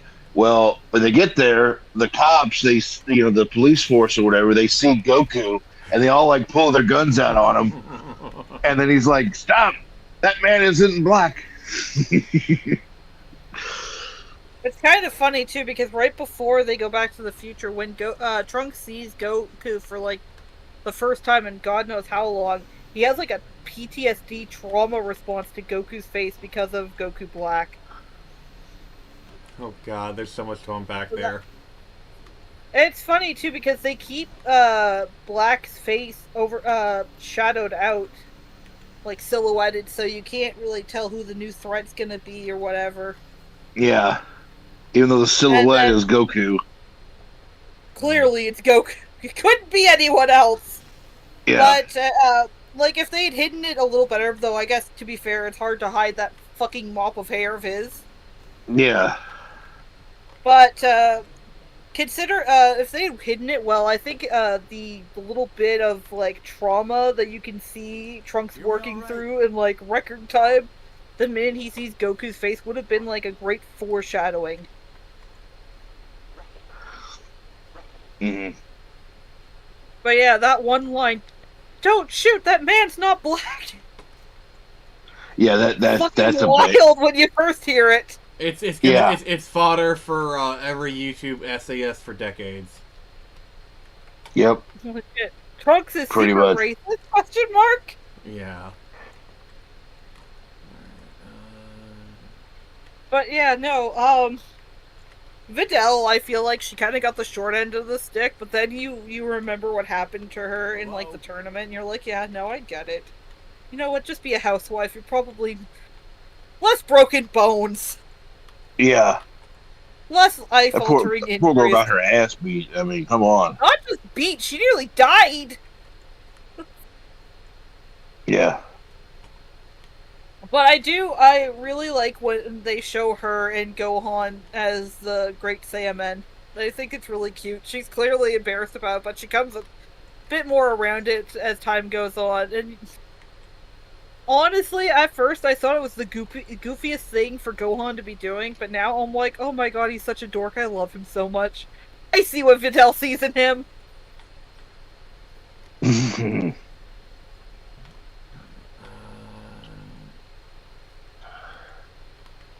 It's kind of funny though, because like anytime people complain about Chi-Chi or Bulma are not fighting any at all, specifically Chi-Chi, very few people will bring up Videl not fighting anymore, and then when you bring it up, they're like, oh yeah, we're mad about that too. And I kind of get it, because like Videl did have an interest in being like a fighter and like getting stronger and all that, but again, Boo Saga. That yeah. Fair enough. I think it'd be really cool though to see her fight again once in a while. Like, not the serious world-ending threats that Goku and the others go up against, clearly, because she would fucking die. But like, you know, just show her and Gohan going out as the Great Saiyaman once in a while and patrolling for like the smaller crimes like theft and kidnapping and shit. I will say, it says, hey, Trunks isn't beating those racist allegation androids, dragons, and now black people. Damn. No, it's long hair Videl people like more than short hair one. Yeah, Gohan has suffered for that crime. He will pay for his crimes against humanity. Long hair Videl was much better than short hair. Like, I like short hair Videl, but her long hair is where it's at. And I kind of get where Gohan was coming from. Like, oh yeah, your long hair, it's gonna get in the way when you're fighting. But also, it's just so luxurious. Android 18. Android 18 has fairly long hair. Like, it clearly would get in her face, and people could grab it too. Not to mention Gohan with fucking cape! Yeah. Like I didn't see that, Gohan! You and your fucking cape! People could grab that! Use it to swing you around like a ragdoll!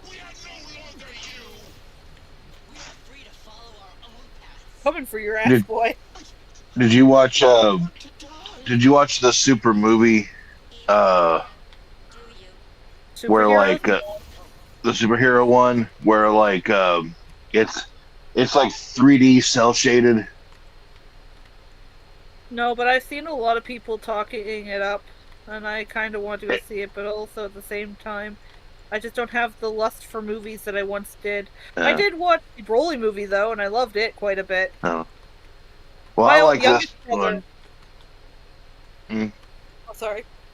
I like this one. I actually went to the theater and seen it, and they were only playing the dub at the time, so I had to watch the dub. But what's funny is this movie actually formed a brand new ship. So in this one, Piccolo is, I guess,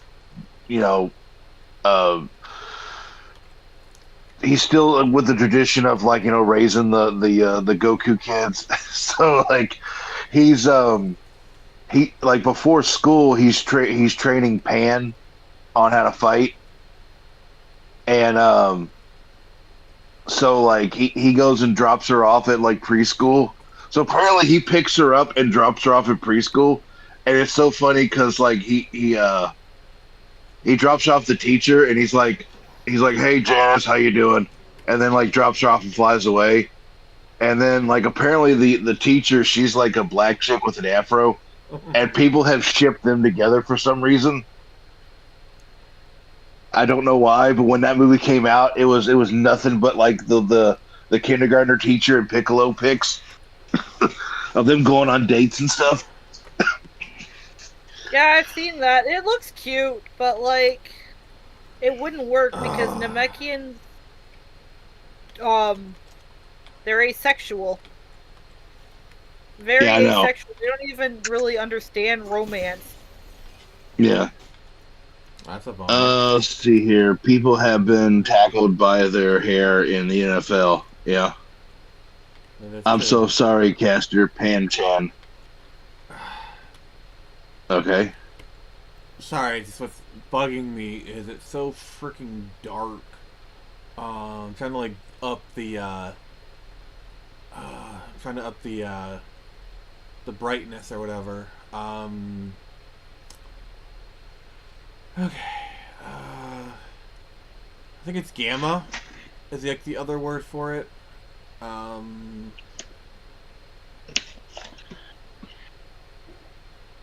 to Wake Up says, does that make you a slug? What? What? Piccolo? Yeah, Piccolo, the Namekians are alien slug people.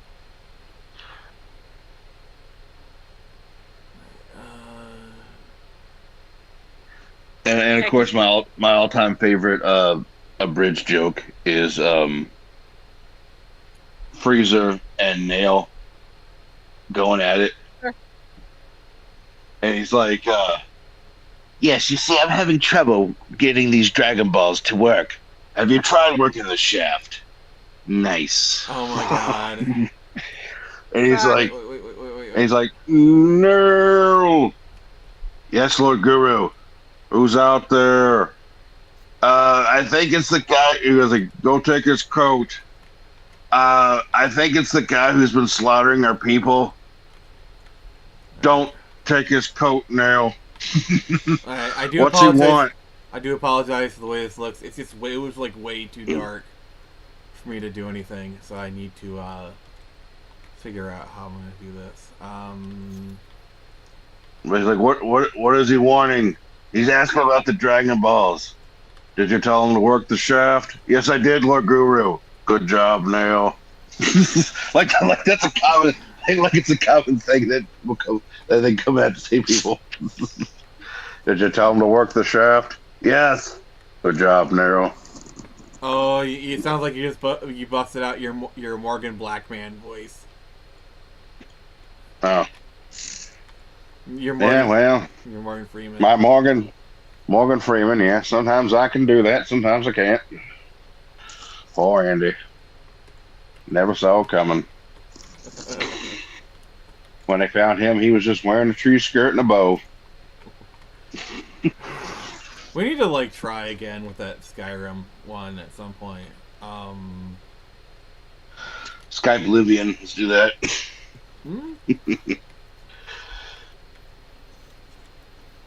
Tien and Vegeta are great together. Mega Saiyan, Ultra Saiyan, Maximum Over Saiyan. Oh, it's an insta kill. I thought like, because see that's the problem. I got to get over there.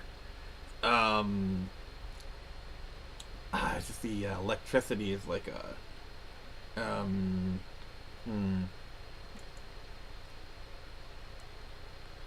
But yeah, that Star Wars post last time I checked was like over 11,000. It's over 11,000. Yeah, it's funny about Dragon Ball Z, well, Dragon Ball in general, that I don't see a bunch of people talking about. The fact that Toriyama started adding, like, kids into the cast, specifically, like, kids of the main characters, because he himself became a father. Yeah, sounds about right. Like, it's not important or anything, but I think it's really sweet that his kids had so much of an impact on him that he was like, no, I can't keep this glorious gift to myself. I must give my characters children. It's kind of like how J.K. Rowling, you know, for as much shit as I give the Harry Potter books for their kind of, I don't want to say shitty, because they are fairly good, but like, for the weak-ass ending she gave her characters, I can at least see why she'd want to give all of her characters their own children, their own families. Because for her, that was like the ultimate happiness at the time. Her family. And for some it still is, but yeah. Alright. Well, yeah, no, but I mean, like, for her specifically at the time, what gave her her biggest ultimate joy at such a low point in her life was giving her characters this is how you do it. Children. Oh, okay. I just think it's really sweet when new parents or like people who really love their kids decide to be like, you know what, I can't just keep this little joy to myself. I'll give you a kid, we'll give you a kid, everybody's getting a kid. You get a kid, you get a kid, everybody gets a kid.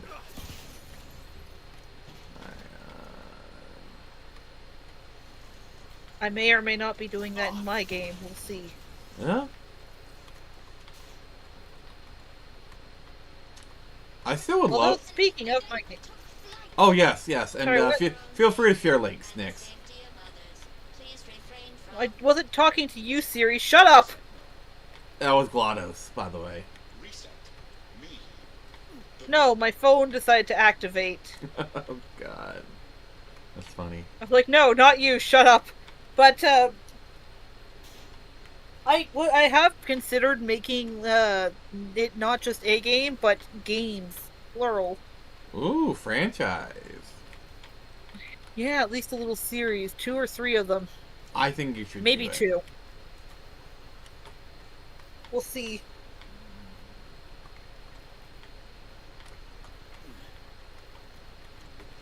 We shall see. I know a lot of people always hate these are the kids of the previous group of main characters. Now they're the main characters. That's just so stupid. It's like, no, maybe you're stupid. Did you think of that? I don't know, maybe I want to see what my favorite characters look like as parents grown up. Yeah, like, honestly, like, they did kind of a similar ending for How to Train Your Dragon. And I'm not gonna lie, yeah. I liked it. I liked that Hiccup got to have kids and, like, they got to meet the dragons.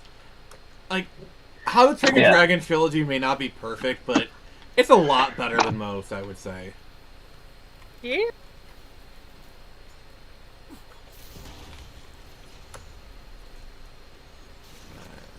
Plus, you get to, like, you know, you have all the advantages of having, like, the next generation, you know, if you want to expand on it, you know. Yeah, agreed. You know, you got, you know, a whole new cast of characters to mess with, you know, the new bunch. You know, the new adventures of blah blah blah.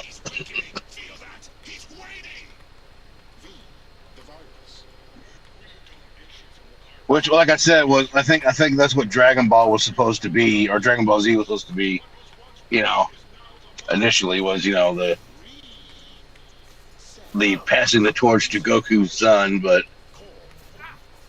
then it was like, nah, we'll have him be a bookworm.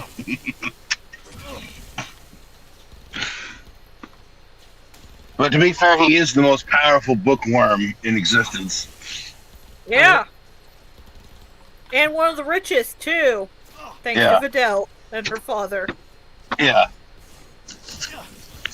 And so is Krillin, thanks to his wife, for blackmailing Videl's dead. That's funny. Yeah.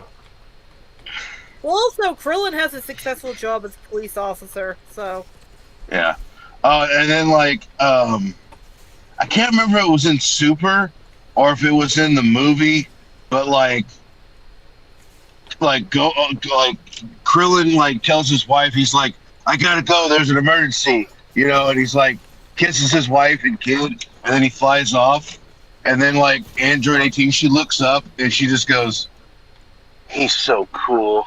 that is literally what every man wants his wife to say. Yeah, she just like looks up with like puppy dog eyes, and she's like, he's so damn cool. Like, I was like, that's so sweet. 18 doesn't just love her, man. She absolutely adores him. Yeah. And I think that's the cutest thing. And that was, to me, that was just the cutest little transaction, because she was Because she actually got a little like flustered when he kissed her, like she got a little like blushy, and she was like, "He's so damn cool." I think it's kind of funny. It's like a lot of people like to say that Dragon Ball is very surface level, and Toriyama didn't write in any kind of real personalities or like anything for the characters aside from like very surface level. But like you can clearly see when you read the manga or watch the anime that there are like layers to the characters, and not only that, but like Oh yeah, those little interactions that people claim don't happen do happen. 18, if you notice, doesn't typically get very emotional. She manages to kind of always stay in this more stoic kind of look.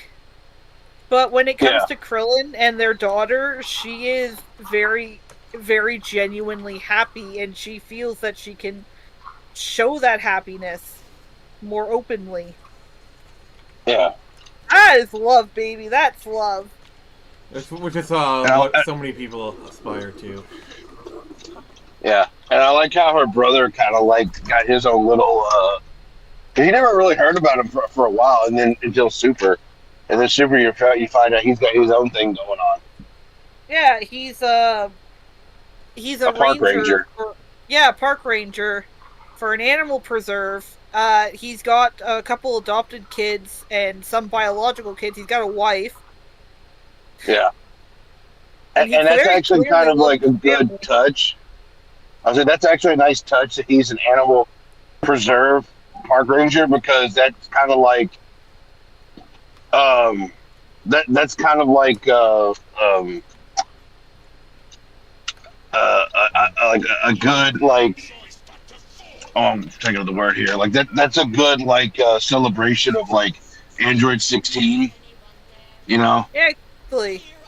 Because he you know yeah, because Android 16 was all about like, you know, the animals and everything. So like protecting the planet, even if he didn't particularly like Goku.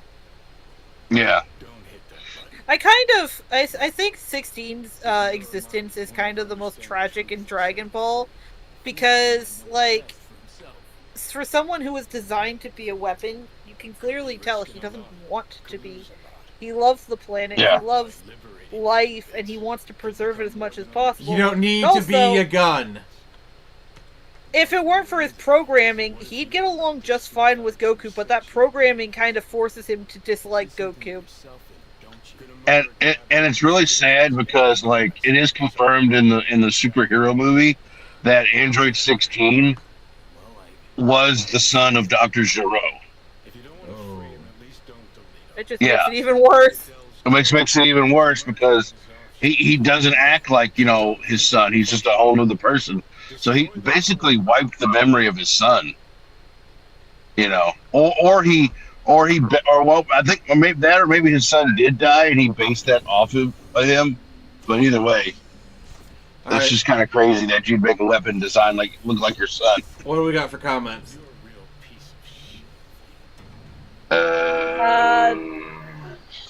Time to Wake Up says, I actually got a 24-hour YouTube comment ban for quoting Tien vs. Cell. Said I violated the bullying/harassment policy. Black Reaper Kai says that's because of 16's influence.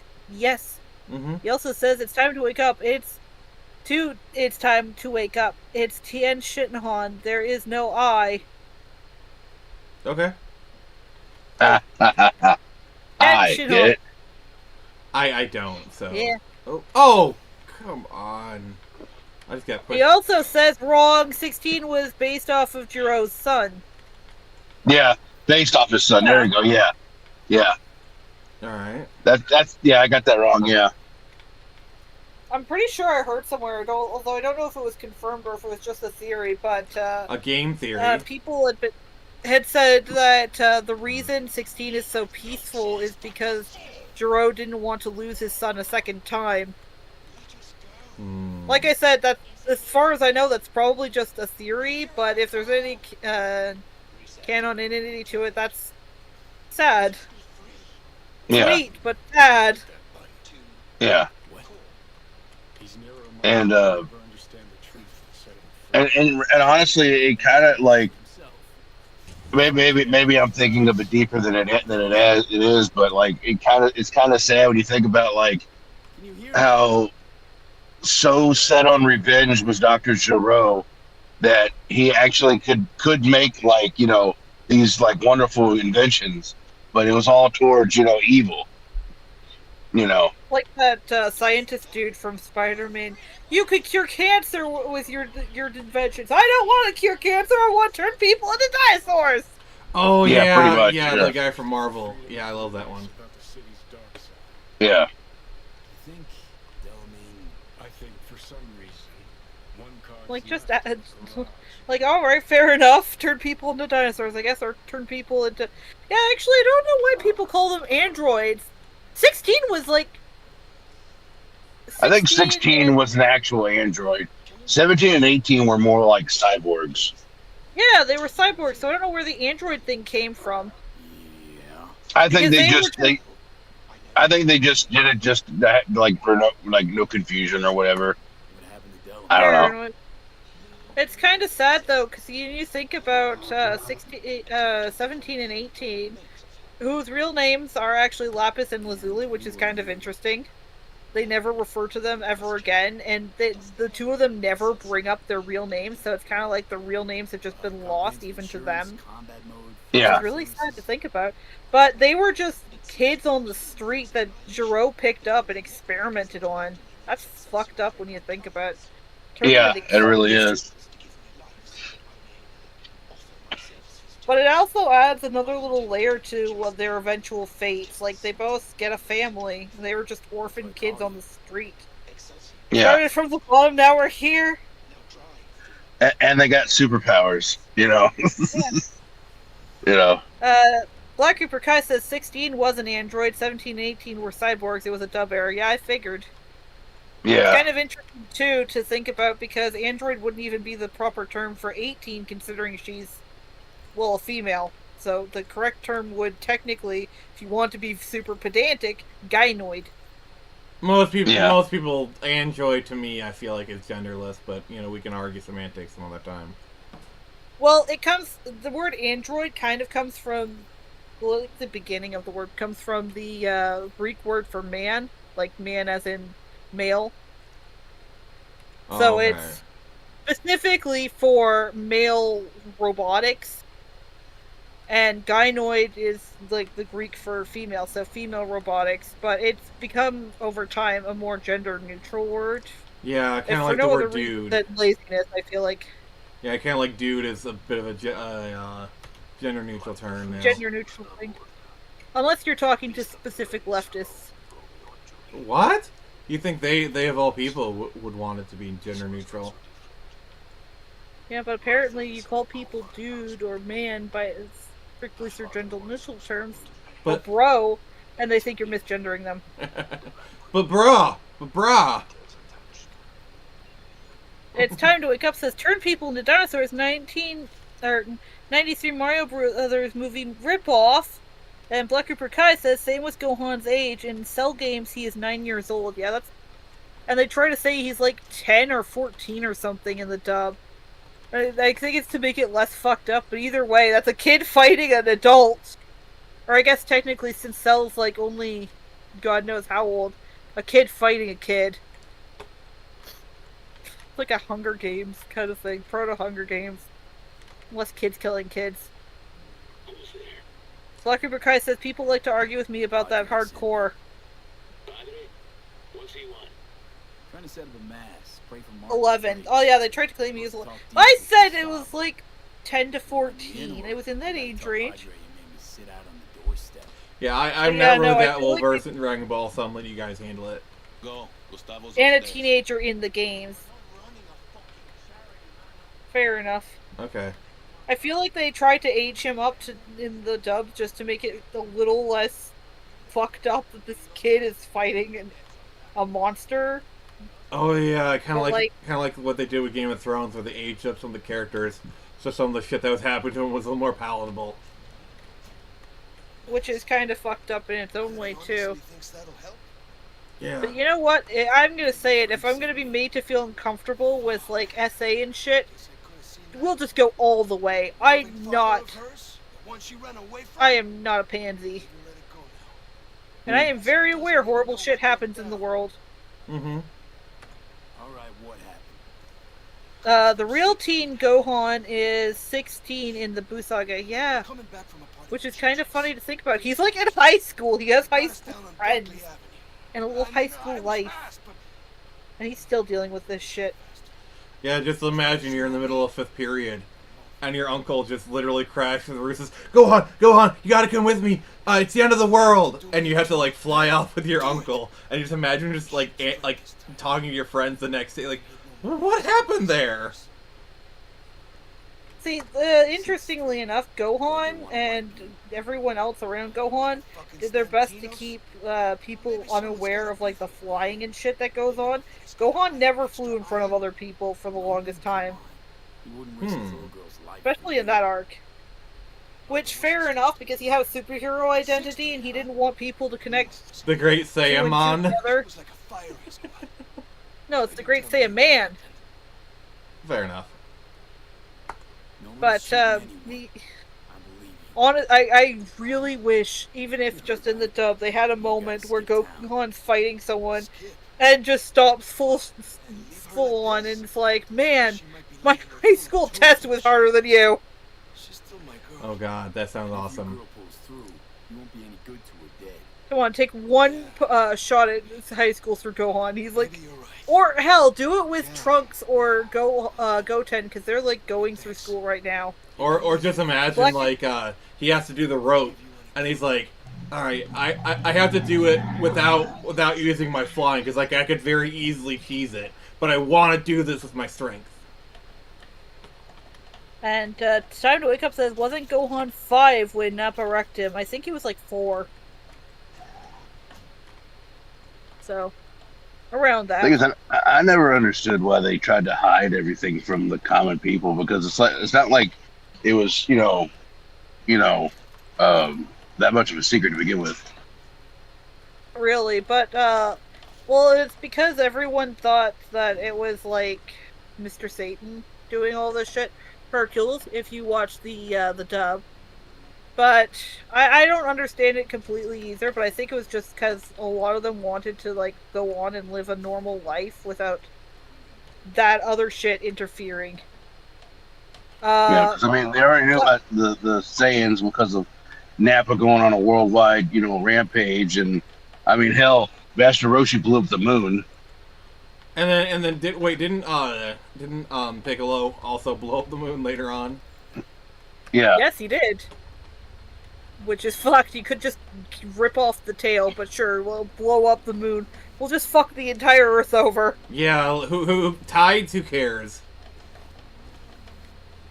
But that reminds me. You guys ever see the movie Bruce Almighty? Yeah. So like that scene where he has sex with Jennifer Aniston, he like pulls the moon in to make it bigger. I do like the next day. It's like, freak tidal waves have decimated this small fishing village. Like the movie actually goes out of the way to say, like, yeah, this shit has consequences. Well, yeah, of course it does. You can't just pull like a celestial body out of the cosmos and not have anything happen. But Black Reaper Kai says, the funny thing is Gohan at age 9 is taller than Teen Goku in the Demon King Piccolo arc. And yeah, that's because Gohan's only half Saiyan and Goku is full Saiyan.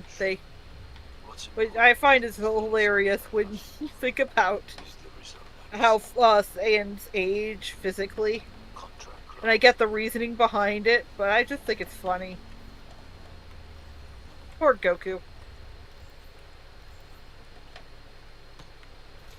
I mean, that would help, though, in his fights. People think they're going up against this little kid, and turns out he's actually a fucking teenager. Yeah.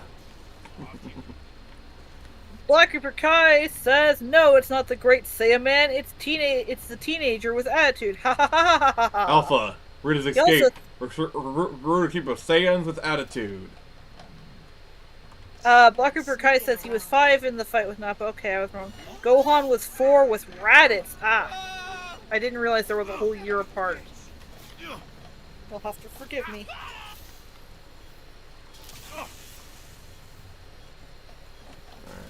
Well, since we're still talking about Dragon Ball, can I say that it's really fucked up all the ships that we get from the fandom? Like, nobody wants to ship anyone with their significant other, and I don't understand it. Oh no, it's so weird. Shippers do want to ship. They love their crack ships.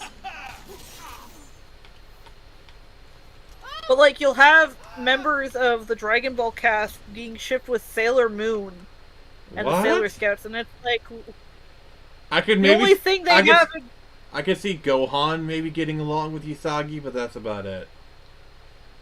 I think he'd more or less get along with Ami, because she's the smart one. Sailor Mercury. Oh, yeah. They're both brainiacs, so they'd have a lot to talk about. Yeah. Goku would get along well with Serena, about as well as he gets along with any of the other the kids in his cast. But Vegeta like, they both have and really Sailor Mars would get along. Probably, I think.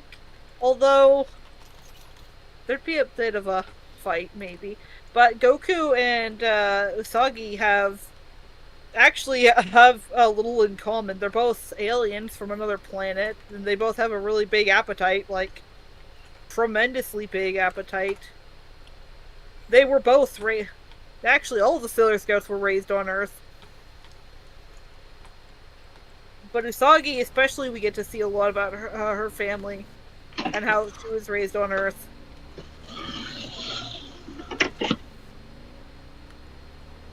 Be an interesting crossover to think about, but I don't think any of them would get romantically entangled. Especially since, well, Usagi and her friends are like 14 to 16. Even if they don't look it. Yeah, the only way it would work is if you had like a young Gohan kind of in the mix. Like maybe like a Namek Saga or a Cell Saga era Gohan kind of thing. Not even then, because he'd be too young for them. Oh, wow, got even worse. But like, it's funny to me, everyone nowadays is so consumed by like, oh, but this person's too old to be shipped with that person, and blah, blah, blah, blah, blah. And it's like, bitch, you were not here for the early days of fandom. We did not give a fuck about that shit. No, and that's the thing. It's like... It was the Wild West. It was lawless. Like fanfiction.net was God. everywhere, baby. Yeah. Like, if you went to fanfiction.net, you didn't know what you were going to get. Alright? Life is like fanfiction.net. You never know what you're going to get. Exactly, because, like, you could have got, like, you know, that's the thing, is like, they had good, legitimate fan fiction, and then you just had the dirtiest and nastiest stuff you ever read. So, I'm just going to quote SAO abridged here. So take the most horrible thing you could imagine and multiply it by cancer. Yeah, pretty much. I mean, like, here, I'm gonna give you the average fanfiction.net description of a thing, right? It'd be like Yu-Gi-Oh fanfic, alternate universe, because it always has to be alternate universe, because you know, in this one, Yugi is in love with his bully, Kaiba, who turns out to be a vampire and bites him. And then they have this, just weird, toxic, abusive. Gay relationship with vampires. Yeah, and they stuff. had to be gay. It had to be gay. Yeah. And it's like, but he's in love with his bully, and I'm just like, oh my god. And then that was like the typical like fanfiction.net kind of crap. And you're just like, oh my god. Yeah. And there has to be a coffee shop somewhere in there. And it'd be like, but it was funny because it was always like a vampire story thrown in there just for kicks. That's why I like I don't really want to like go too far into Jelly Apocalypse, but I do like his Welcome to Fanfiction.net video. You know, where it's like Olivia Twist, the Twisted Fates. Okay, But okay. she's the chosen one and the Jinchuruki, but don't tell her. That's a secret to later. Or if you like that's not even getting started on like the self-insert Mary Sue stuff. Oh my God! The self-insert / fiction. So you have Carly Beth, who is just so awesome. She is so awesome. The fact that when she got sorted into every house at the same time. And did you know she's actually Dumbledore's secret granddaughter? But she's just a normal girl, and she's totally better than any other girl because she's above all that girly crap. But she's so she ditzy. likes reading. But she's so ditzy, and also she's the smartest person. Hermione asked her for homework help, and like every boy is in love with her. Every boy is in love with her. Every boy. And the story starts with them at lunch eating bento boxes.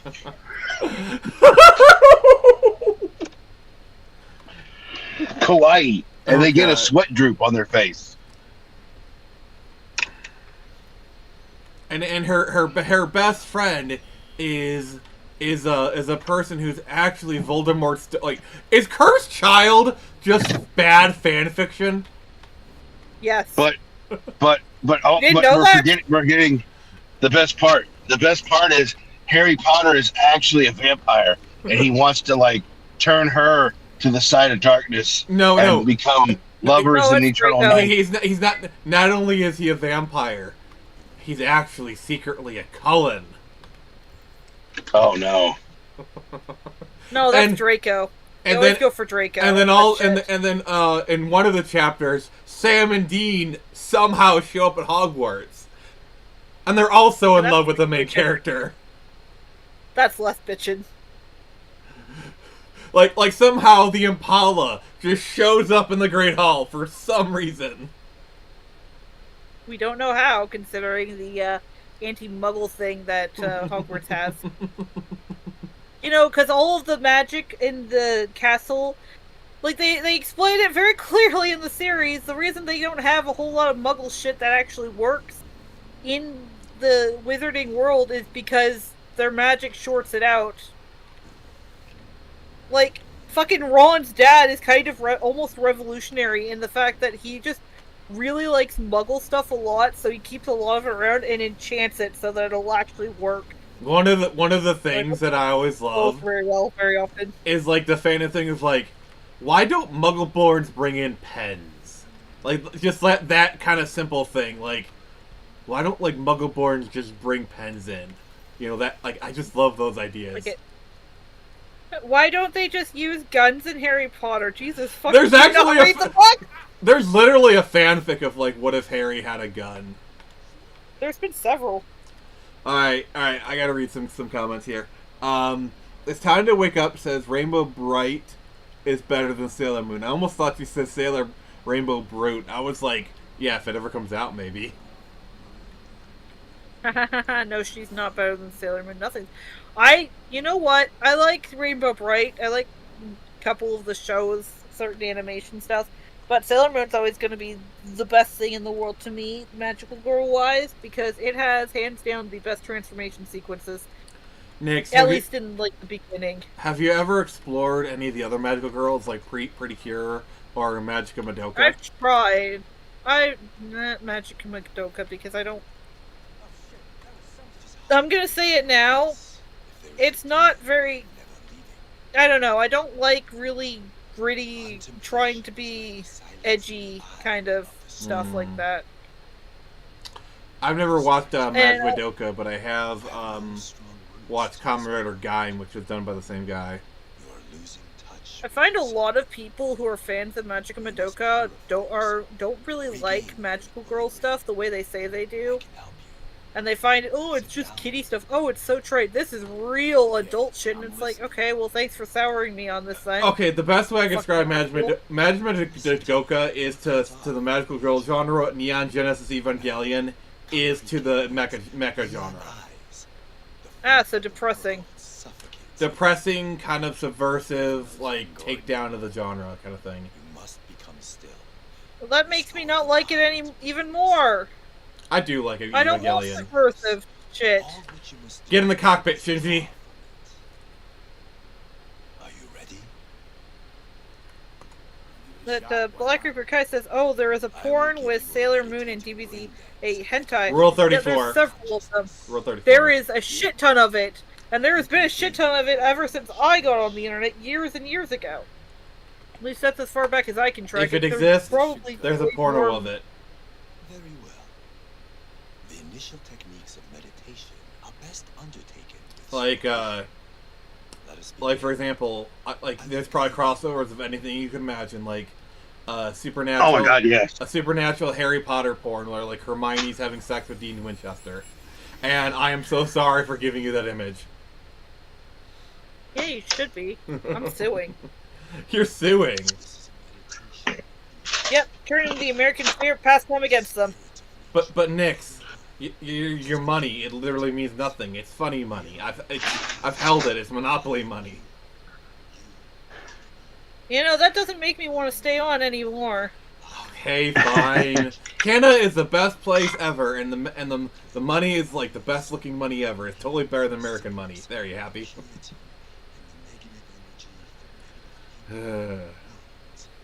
Anyway, but yeah, no, fan fiction's wild. You can get some really good stuff. Oh yeah, you can definitely like, and it's like Oh, there's even, definitely good stories. and even like the silly stuff. Like I remember I was reading like this one Matrix fanfic.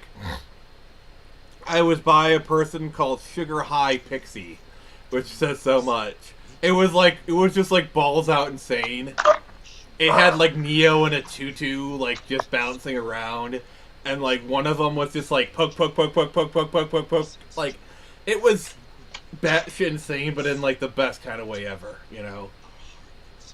Yeah.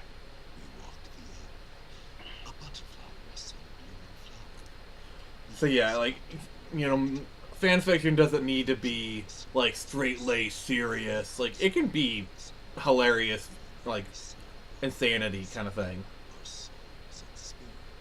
I just want it to be well written. I actually don't read any more fan fiction anymore since like AI chatbots have become a thing, because why bother when you can just make your own? Yeah. Essentially, like basing it, like you get like a lot of the people on Janitor AI give you like a core premise, and then you kind of have to go off from there. But it's very much like you choose your own story. However you want to end this adventure is the correct way to go. Yeah, with AI, you can literally just generate your own fan fiction, and honestly, the AI generated fan fiction is 9 times out of 10 probably better than anything else you can get on like by people. Nice vanishing trick. Sadly, One thing I do love find is how some fan fiction can take a life on their own. Like, Nix, are you familiar with the fanfic My Immortal? yeah, don't worry, I know all about it. I know all about its legacy. And I know the fact that we still don't know who actually fucking wrote it, which is really burning at the back of my mind. How hard is it to find someone? Well, since it came out in the early days of the internet, it's a little more difficult to imagine. I love that they actually made a film about it. Alright, Nix, explain the fanfic of My Immortal. Fuck, I don't even know how to properly explain it. There's a lot that happens. It's a fucking train wreck. But it's everything worse. It's everything, like, take everything, every bad fanfiction trope you can imagine, and multiply it by writing. And multiply it by turbo cancer. Wow. And that is still underselling it. Oh my god, the way that the... You know what, I'm gonna say it. I don't even think the people who wrote it are actual goths. I think they're just posing. They're mall goths. No, much worse. Worse than mall goths? 14-year-old goth wannabes. No, they're 14-year-old mall goths. Like, 14-year-old mall goths that had one trip to Hot Topic, and they bought some black lipstick, and now they think they're goth. Pretty much. I know that's oddly Pacific, but you know.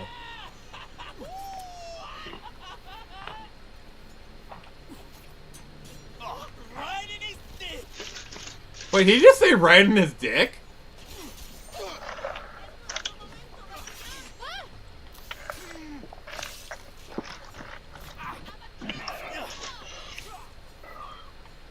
Casper, are you okay, sir? Oh, I'm here, yeah. It sounds like you're having the time of your life. I was drinking a soda. Yeah, it's like, do we need to leave you alone with that bag of pork rinds? No. Just give me... So I'm gonna use Grok here, right? I'm gonna be like, see here, right? Me a terrible fan fiction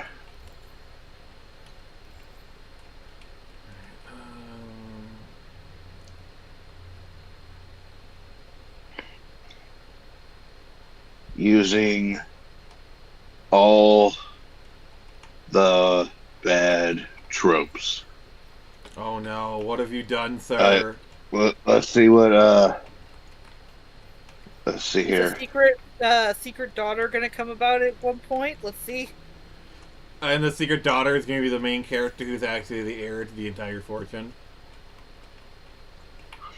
Or kingdom, Okay, or so Yeah. the title is Twilight Eclipse of the Mary Sue Heart. Oh my god. Disclaimer, this fanfic is intentionally awful, embracing every terrible trope in the book. Brace yourself. In the misty, perpetual, overcast town of Forks, Washington, a new girl arrives at Forks High School. Her name is Ballerina Glitteria Swan, a breathtakingly perfect 17-year-old with waist-length raven hair that shimmered like a galaxy, eyes that changed color with her mood, currently sparkling amethyst, and a mysterious scar shaped like a heart on her left cheek that nobody ever questioned. Like, nobody questioned, not even the editor of this. Wait, she was clumsy, of course, tripping over her own feet every 5 steps, but somehow this only made her more endearing to everyone around her. Oh, God. Rock is too good at this. I'm scared. Ballerina was no ordinary girl. She was secretly a vampire, werewolf, angel, witch hybrid. The last of her kind. Oh my god, this is so accurate. Nick, real quick, read the comments.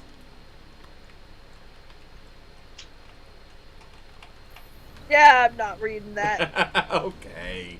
I tried. Boo.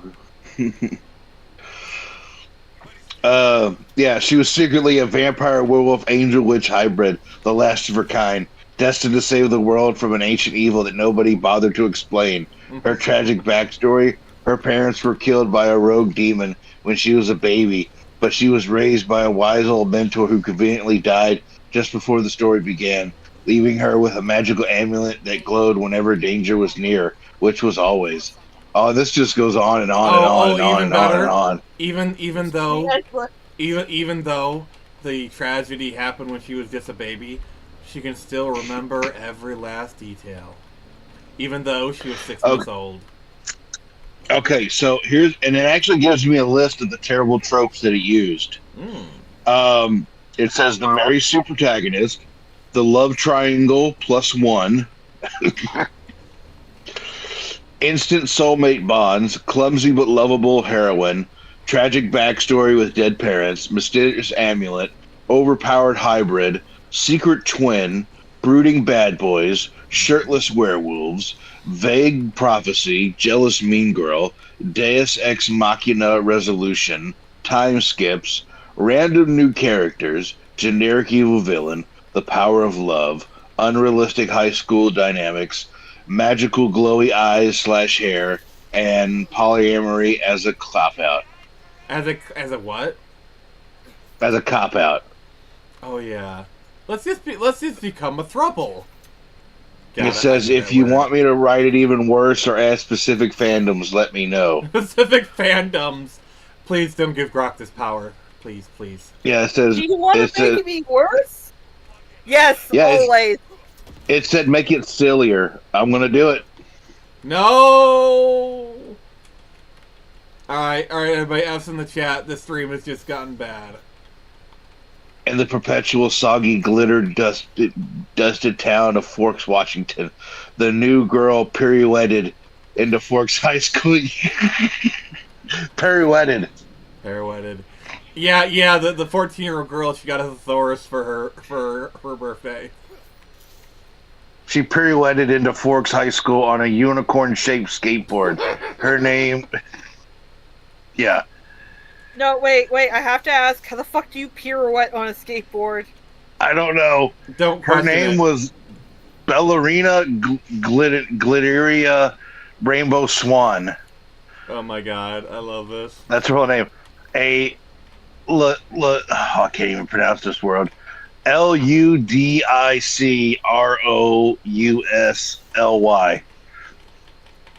I don't The even... chat, I want to see if I can figure it out.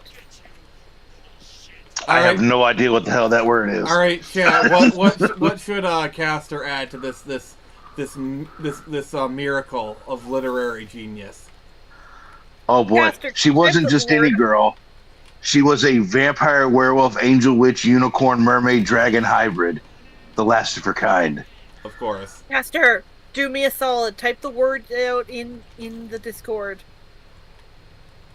Do it. Okay, hold on. We can figure this word out, because now I'm curious. There's an itching in my brain. It's like a splinter in your mind. Select text. Yeah, there we go. Jesus Christ. It's bugging her. No, I'm just thinking, like, damn, now we don't even need people to write terrible fan fiction anymore. We can give it... I mean, with the amount of, like, terrible fan fiction out there, I'm sure AI has had plenty of stuff to train on. Okay, like, so why it are you was, making me do this? Yes, Grox is... Okay, great. so it's LUD. I see. Oh, apparently the predictive text just immediately picked it up. God damn. Okay. Ludicrously. Okay. Ludicrous speed, go!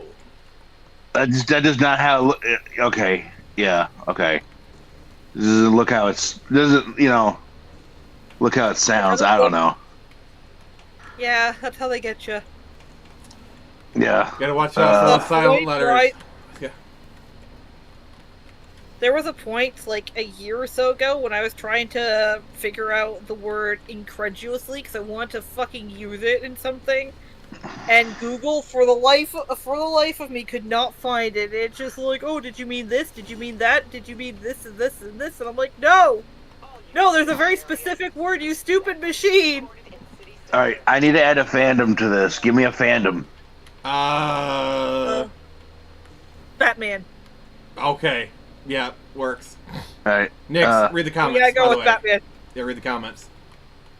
Time Look Up says, insert Harry of the Hendersons into the fanfiction. Maybe battling Alf for supremacy. Okay, you're adding... Caster, you're adding two fandoms. You're adding Batman and Harry and the Hendersons. Alright, hold on. Add Batman fandom. And... There's a Harry and the Hendersons fandom, apparently. Yeah, Harry and the Hendersons.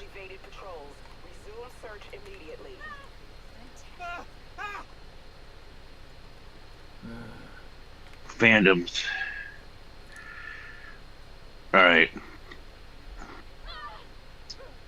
Oh boy, here we go. Oh no. This fanfic is now a gloriously silly mess blending Twilight, Batman, Harry and the Hendersons, an area observed trope, and chaotic crossover energy. Prepare for glitter fuel madness. The title of this is Twilight Eclipse of the Mary Sue Hart, the Glitterpalooza Chronicles, featuring Bat Henderson Bonanza. Oh god. in the soggy glitter saturated. Why is it glitter in the soggy glitter saturated town of Forks, Washington, where it rains sparkles instead of water? A new girl zoomed onto Forks High School on a bedazzled bat scooter. Shaped like a Sasquatch. A bat scooter shaped like a Sasquatch. Her name was Ballerina Glitter Rainbow Swan. Whatever Nick said. Ludicrously perfect 17-year-old with floor length hair that cycled through every color of Elisa.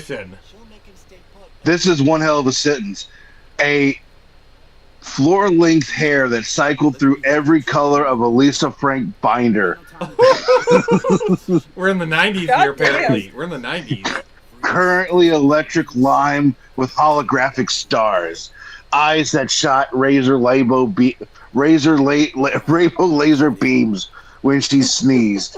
And a glowing tattoo of Bigfoot eating a taco on her forehead. That rapped Carly B lyrics when she was nervous. What the fuck?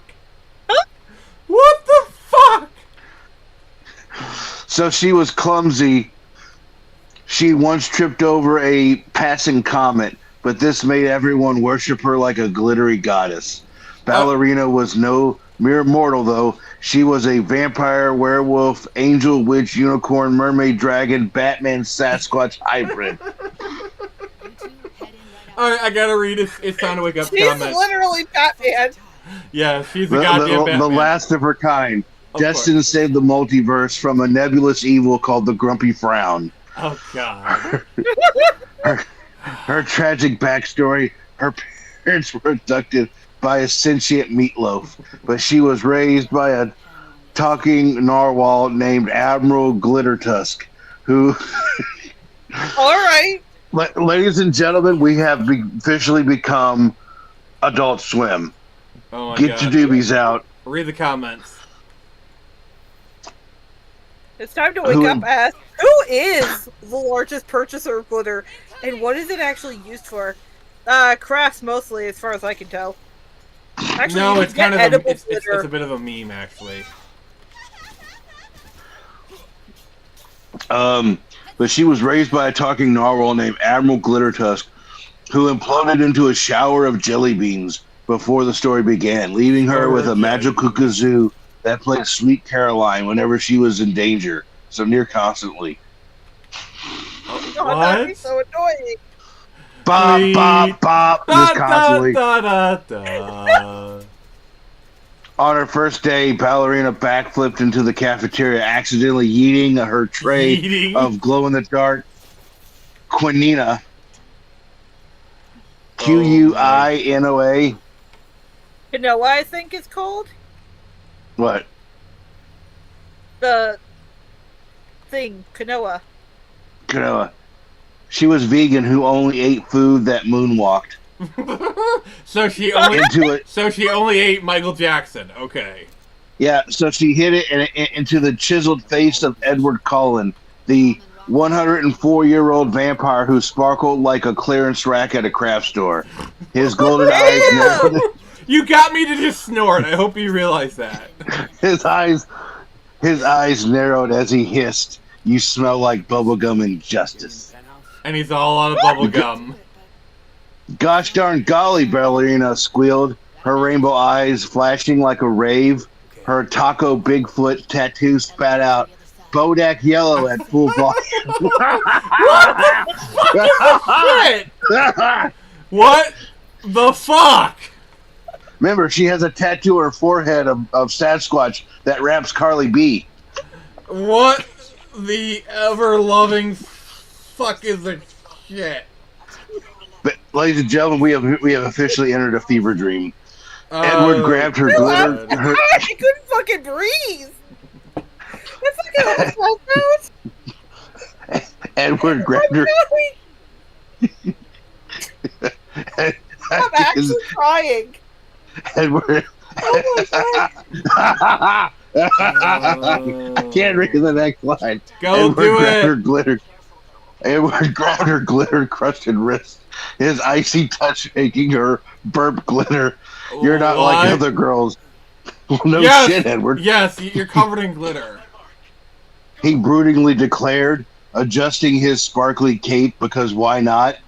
Because You're why not? that's literally there because why not? You're a collectible action figure with all the accessories.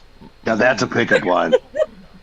Hey, Nix, you're a collectible action figure with all the accessories. You're a limited edition.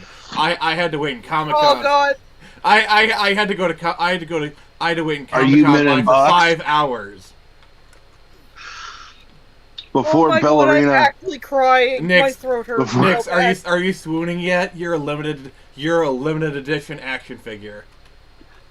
okay. Oh, I think Before- I might die. Before Ballerina could killed Nix. reply, oh my god! Before Ballerina could reply, Jacob Black, the perpetually shirtless werewolf with abs that played jingle bells when he flexed, somersaulted on a pogo stick. Back off, Disco Leech! He howled, his eyes locking onto Ballerina. She's my imprint, and I knew it when I tripped over that sentient pine cone. What's an imprint? Yeah. What's it? Just go with it.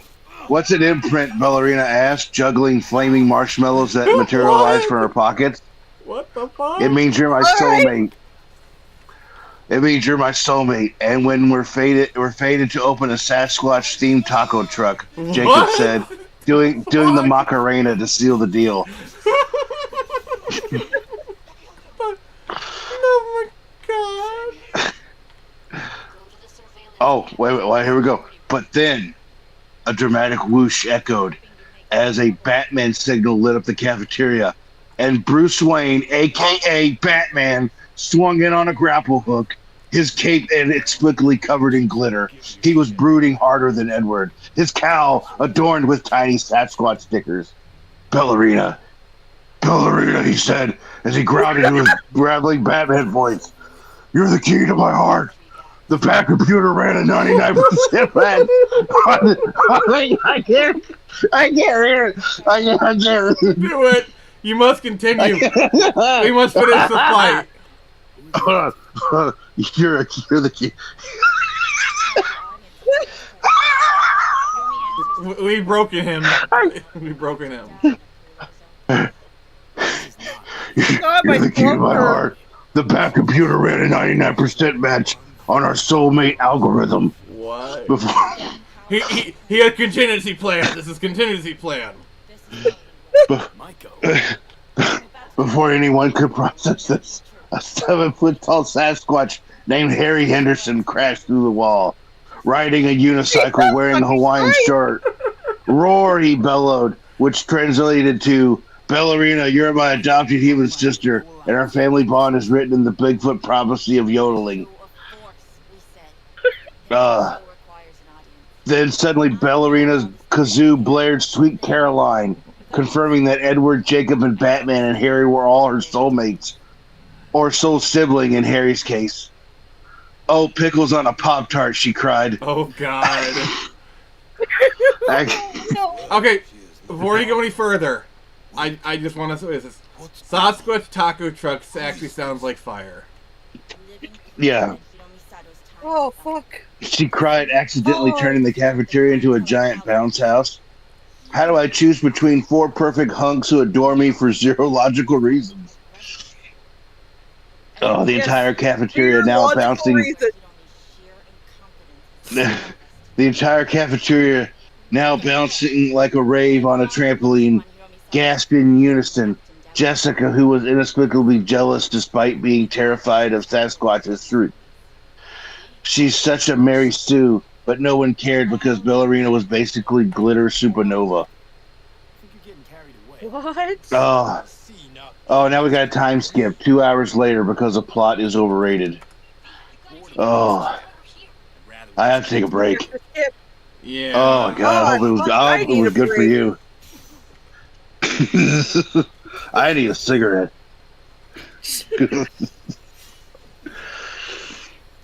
Oh my Oh my throat god. is just... All right, Oh my quick god. break.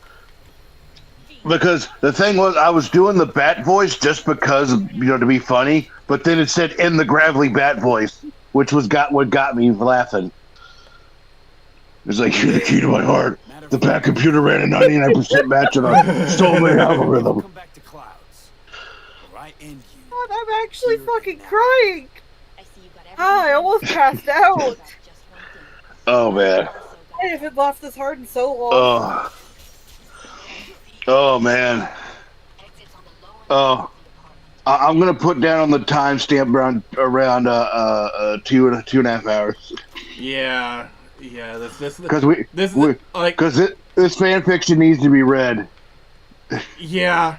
Chat, should we publish this? All right. So this is gonna get a standalone video. Like this is like way too big for even a short. This is getting its own video. Like, God.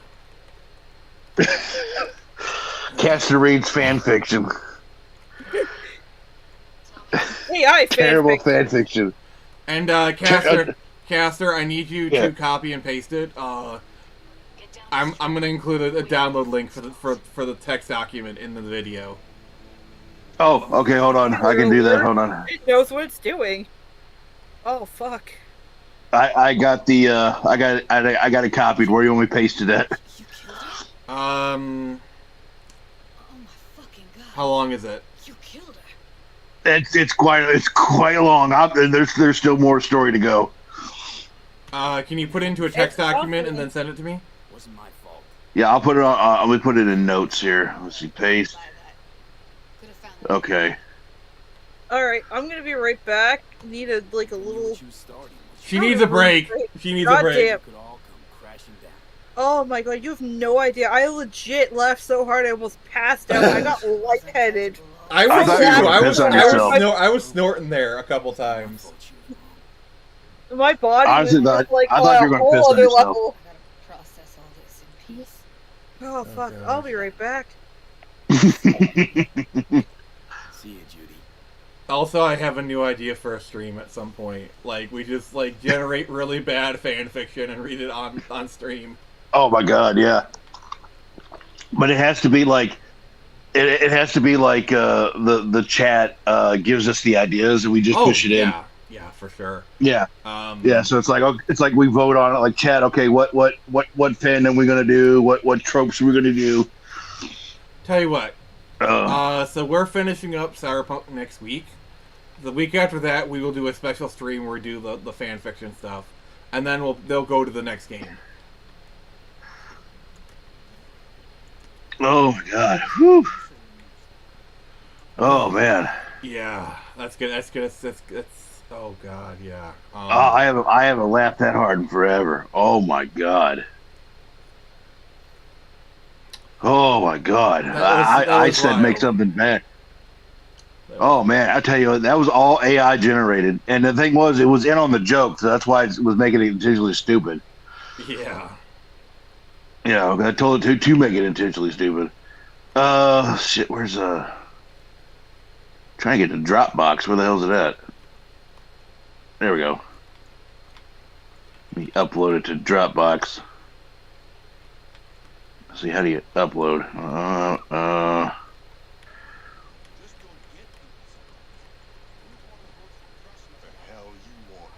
that a trick question?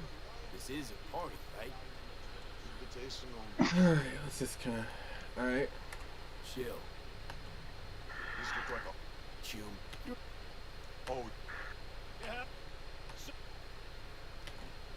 Oh god, I really don't like 6th Street. You got some kind of competition going on? So yeah, we're finishing this up next week, and then, the question is, what game to play next? Wind Waker's on the list. But what do you suggest, Caster? Wind Waker. Also, Nyx is apparently still alive, so. Okay. How are you with how are you with stealth games? Have you seen me play this game? Let's shoot the shit out of Hope. Well, I'm talking about like game that's like strictly just stealth. Depends on the game. Oh, I was gonna say we could probably try Sticks. Was it Sticks Master of Darkness or something? That doesn't sound good. Anything else I should do? Let's see here. How about Enough talk. I'm just gonna put Crazy Fanfic as the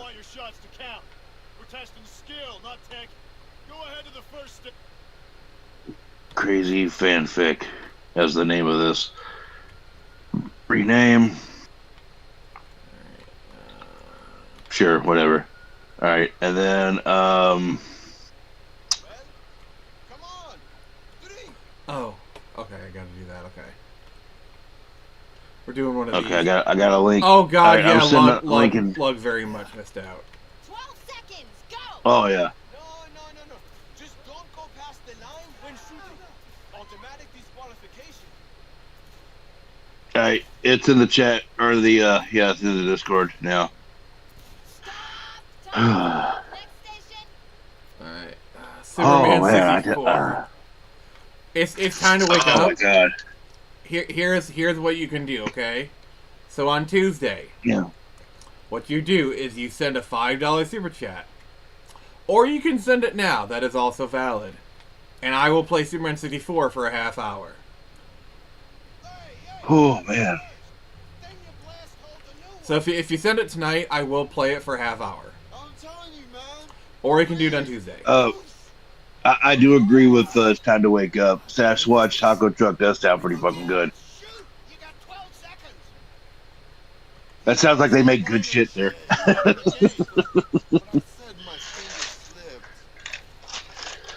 You had your chance, Rudy. Fucking fair. Oh man, my stomach hurts. Oh my god. Stomach hurts from laughing. Yeah, it was wild, honestly.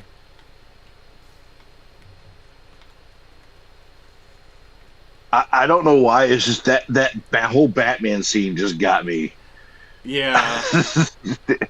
that just got me.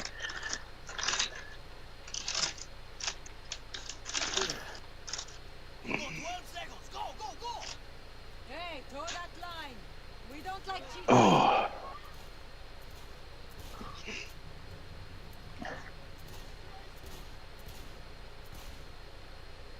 Stop. Last station. All right. Oh man. Yeah. Woo! I tell you what. Oh man, that was wild. Yeah. Oh man, that's not even. And that's not. That was only half of it.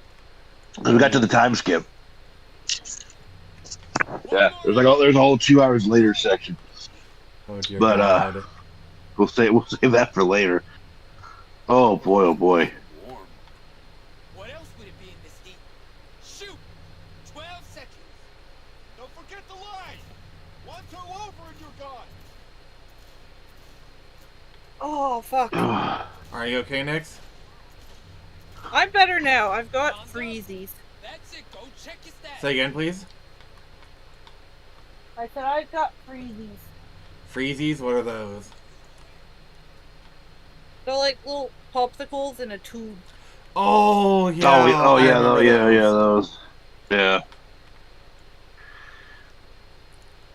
I haven't had those in forever. I kind of want to grab some now. I know they're like 1,000 for like $1. You know, they put a big net of them. Yeah. Yeah, they're big, Steve. They're technically for my nieces, but they don't come until like next weekend. Mm-hmm. Second place. Not bad. Not bad. So. Would you look at that? The punk is good for something. Oh fuck. This is the best And thing the for winner, sore throat. with Gunners, congratulations. Oh.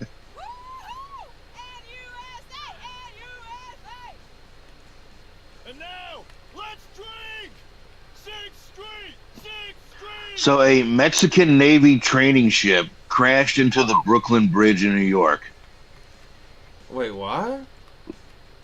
Yeah, that's what I'm seeing right now here. It says a Mexican Navy training ship. Just like the good old What's a Mexican Navy training ship doing in Brooklyn, Brooklyn Bridge in New York. Good Oh question. shit, damn. What? Watching the video here. Oh shit, David, he ran aground. Damn. Time to Wake Up suggests we play Superman 64. Yeah, about that. Yeah, that's a $5 super. That'll cost you a $5 super chat. Yeah. You gotta pay for your supper. Pay for our pain. Yeah. Also, like. Oh, okay. There we go.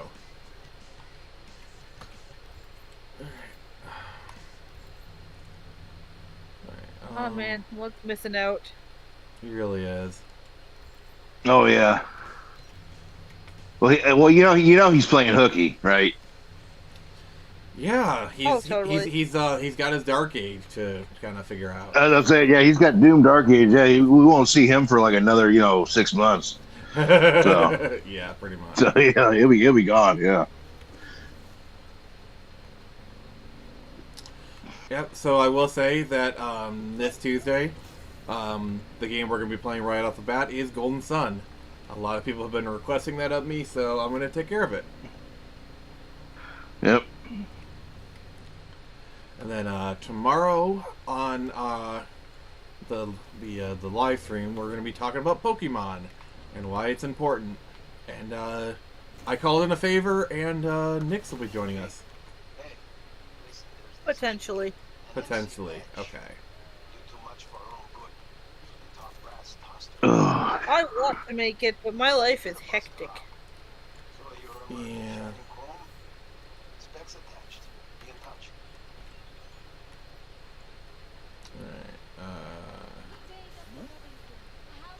I have so much lewd stuff on my freaking X. It's crazy. Well, that's what happens when you follow Nix. Well, it's not Nix. It's just like I got people here who, like, they'll follow me randomly, and I'm like, okay, and I'll add them. Next thing you know, it's just corn. I mean, it's what the internet is for. Well, it's fine every now and then, but like, you're in public and Wait, It's Time to Wake Up says, what's Jason's Instagram? Which Jason? Like Jason Ingram? Yeah, he literally said, "Where is Jason Ingram?" I don't know. He said he was gonna be here too. It's kind of weird. Anyone want to like holler at him on Twitter and have him come here or something? I don't know.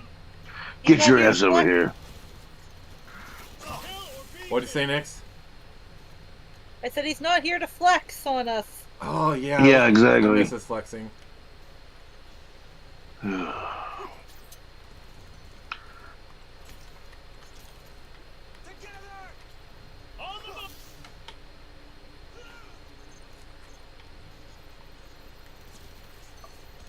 He's wounded.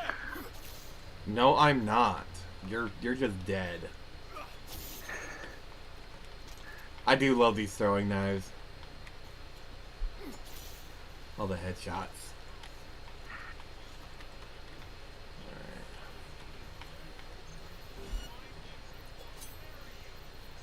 You'll find me and bury me. Good luck with that.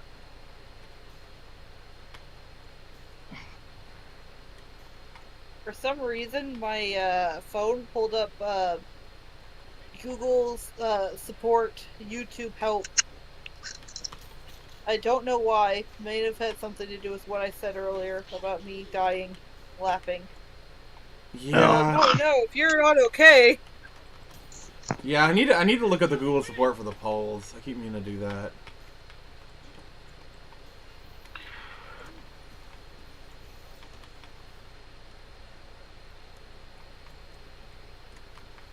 Alright.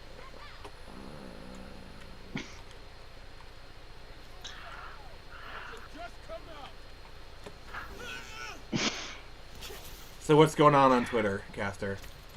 I just see this picture. Okay, you remember? Okay, you remember? Bush's baked beans, right? Yeah, they're actually pretty good. All right, hold on. I mean, beans are a wonderful fruit. The more you eat, the more you toot.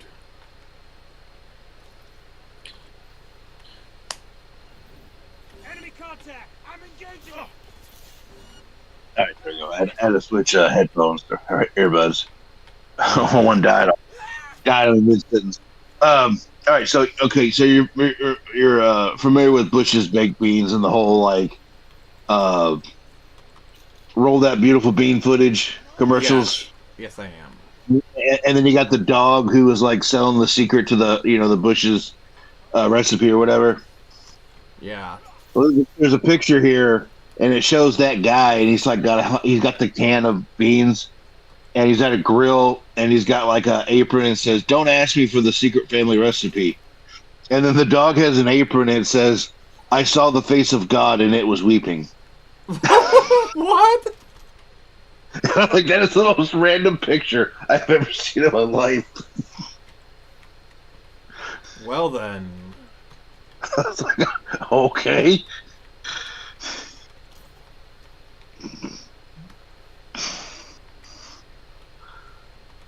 I shared it on X. Johnny's not home right now. Johnny's got a gun. No, I have a throwing knife. Okay. Oh, to bring up our regularly scheduled food talk. Oh, We're yeah. going to breakfast tomorrow. Oh. You? Yeah. What you going to get for going- breakfast? Well, this kind of new-ish breakfast place that my family's been going to more regularly lately. Mm-hmm. It is fan-fucking-tastic. Is that the name of the place? Fan-fucking-tastic. God, I wish, but no, it's a family-friendly place. The kids love it because they've got all these different types of pancakes ready for you. Mm. Like, they've got birthday cake flavored with icing and whipped cream if you want whipped cream. Damn. That sounds like a real... Sorry. Go ahead. They've got cinnamon bun pancakes. Ooh. Oh my god. By the way, I can make those. Pancakes. I can make cinnamon bun pancakes. Hell yeah. And it's great because like it's not just like the most lackluster breakfast you could possibly imagine, like you get at most other places, especially around where I live. But you can get like for instance, my favorite thing to get there, it's like the only thing I've ordered so far every time we've went, is the French toast platter. Mm. And you get French toast is so underrated. Oh, it's delicious. You get 2 slices of French toast, dolloped with whipped cream if you want whipped cream, and it's cut up into 4 pieces and stacked on top of, very artfully arranged, with 2 slices of bacon, or 2 strips of bacon, 2 sausages, home fries, and eggs of your choice. I always get them scrambled. Oh my god, it sounds so fucking good. Yeah. Right? I may or may not make pancakes after the stream is over. Oh my fucking god. And it all looks amazing. My grandfather complained, because the last couple of times we've gone there, some of his food's been undercooked. I think like once or twice. But other than that, he just loves the place. It's not just really good food. It's actually very, like, not cheap, but inexpensive. It's rightfully priced. Next, read It's Time to Wake Up's latest comment, please. He says, isn't eating pancakes with anything other than maple syrup anti-Canadian? No, they give us maple syrup too, but it's at the table and you pour it on yourself. I gotta say, like, I never believed, like, oh, maple syrup, it can't be that good. But, like, it's fucking amazing. I know, I was staying at, a girl's house, and, she made me breakfast, she made me pancakes, and they had, like, that maple syrup, and, like, oh my god, it was amazing. It was literally the best syrup I've ever had. There's a place on the way to my aunt's house. It's in between my house and her place. It's a restaurant, but it also makes its own maple syrup, and you can actually go along and they'll show you the process. You know, when it's in season. Yeah. They actually hold weddings and shit there too. Oh, I believe it. It's a very nice place, actually. It was much nicer too before my mother drove and crashed into their sign one night. Oh, Jesus! Holy shit! But that's a story for another day. Yeah. Definitely. But yeah, this place that we're going to, the kids love it. The 4-year-old loves it a lot. She loves her pancakes. She doesn't like eggs though.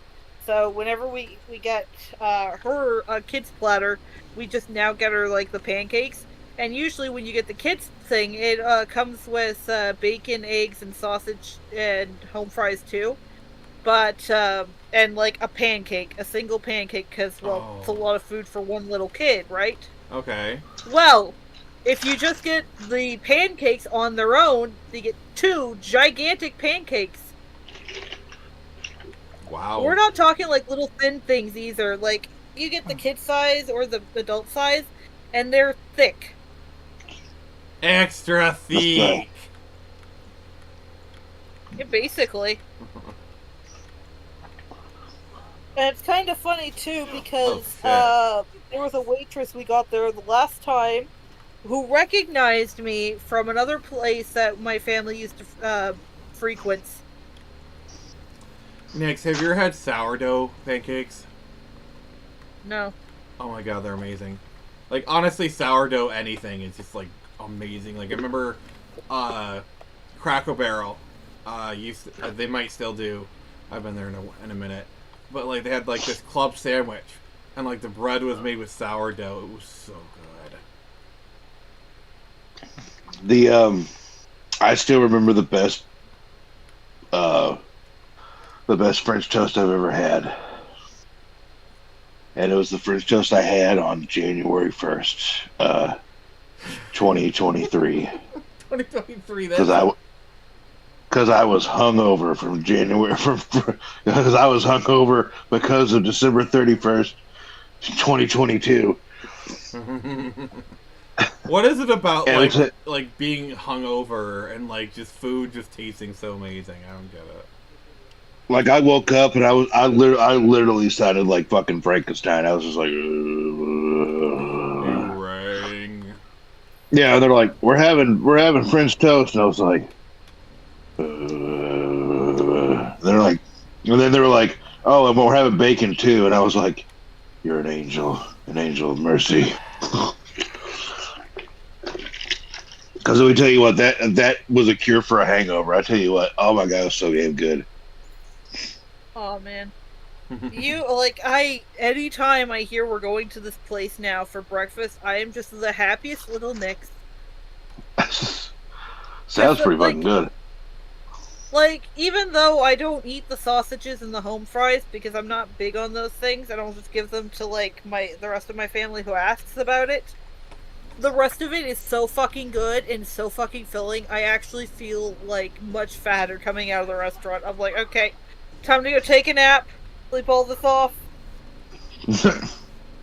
Alright, it's time to hibernate. Time to wake up as a comment, Chris.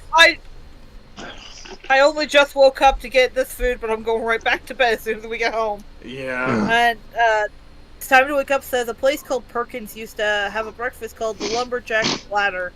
Copious amounts of food. Yeah, I don't fucking doubt that. Yeah. Okay, so this is not breakfast kind of thing, but like, so one of my favorite things is my family, we went to Big Boys a lot. I always used to getting the salad bar. The salad bar was so cool. Oh yeah. They had like a breakfast bar, right? Oh yeah, they did. But like this salad bar was. Yeah, sorry. Go ahead, next. Oh no, go ahead. Yeah, so there's still a few Big Boys left in my area, but not many. Time to wake up says, to quote Nick Swanson or Swartzen, when drunk, Taco Bell is the nectar of the gods. Yeah. You're not lying. You're not lying.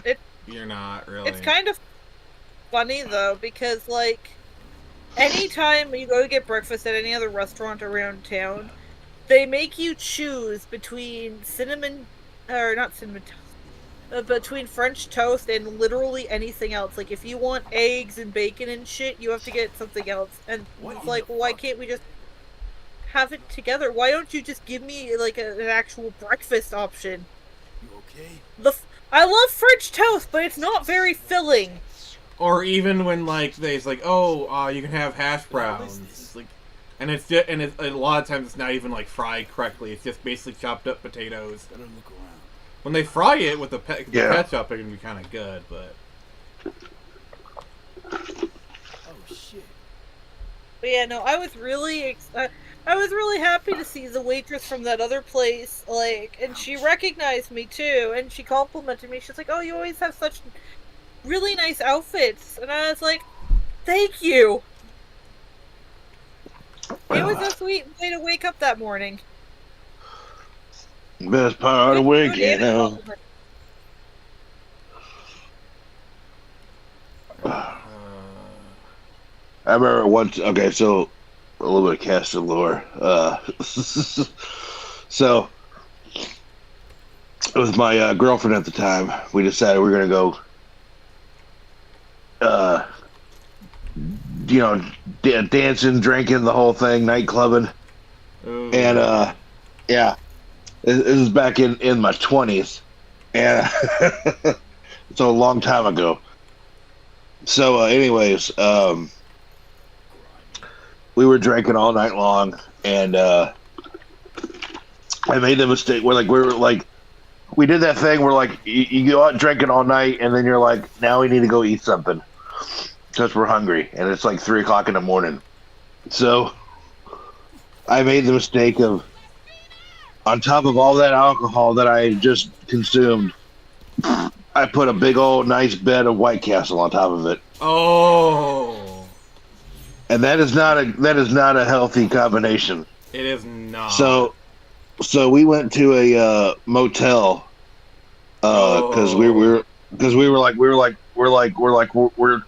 did the responsible thing. We're too drunk to drive home, so we're just gonna go get this motel nearby and sleep it off. So we go to the motel, whatever, and like they got this like little generator or whatever outside, and it's like made of metal. And I just go up to it, put my face to it, and I'm like, oh, metal generator, you're my best friend right now, because it was nice and cool with condensation. And I'm sitting there walking, and like the room is spinning, and I'm literally 2 seconds from throwing up because I'm like, I just put White Castles on top of like vodka and beer and everything else. And I went, and the thing was, there was no hanky panky because literally as soon as we both hit the bed, like we were just out like. It's like you weren't even mad that you weren't getting laid. You weren't even upset about that. No, we were and I woke up and I was like, literally like, why is the room moving? Are we on a rotating bed? No. Like, did somebody pay extra for the rotating bed? Yeah, I know the room was spinning. I was like, oh my god, I was drunk off my ass. I had that thing where like you have one empty foot and one lead foot. Ooh. Where one knee goes all the way up to your shoulder, and one leg you can barely move. See, I have it pretty bad because like I have like a bad nerve in my lower back to where if I sit on a hard surface for long enough, I lose feeling in my legs to the point where like literally I'm like temporarily paralyzed if I sit long enough. Oh well. So like that's why oftentimes like if I'm sitting down on a hard surface, I'll like put like a small cushion down or something. Yeah. That's pretty much how I was walking. We're like, oh man, you must have had a good time last night. Yeah, it's not the way you thought. Bit of Nick's lore. Sometimes I'll get a pinched nerve that sends like the entire right half of my body into like shutdown, and I have to like lay down for like, I don't know, 10 to 20 minutes, maybe an hour if I'm like really bad. I get those those muscle spasms. I get those from time to time. Time to Wake Up says bacon or sausage. Bitch, please, both. Yeah. Hell yeah. Actually, no, not for me. I'll take double bacon. Okay. Yeah, me too. Okay. But here's my question for you guys. When it comes to sausages, do you prefer patties or links? I don't eat sausages, so neither. I'll just take the bacon and run. I mean, both are fine. I don't really have an adherence or either, but given a choice, I'll take the links. Yeah, I really don't like sausage patties. They're not terrible, mind you, but I do prefer links. And okay, how do you like your bacon? Do you like it hard, soft, hard, or hard and crispy, or soft and juicy? Crisp. Do it crisp. Okay.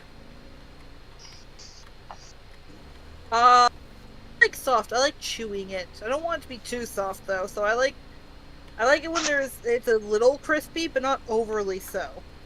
Yeah, it's an art form. I don't want to feel like I'm biting into a dusty old tomb. Oh God.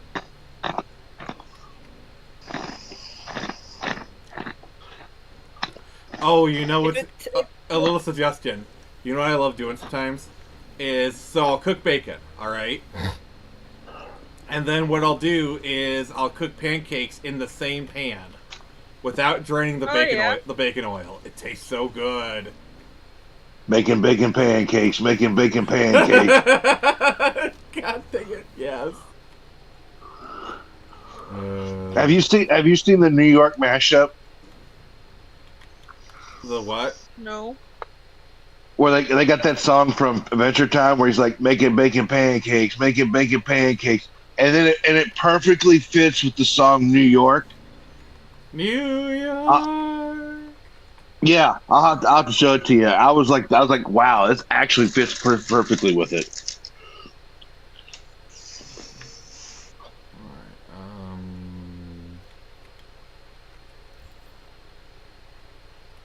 Spicy patties are better than Link, soggy bacon, and crispy hash browns. Okay.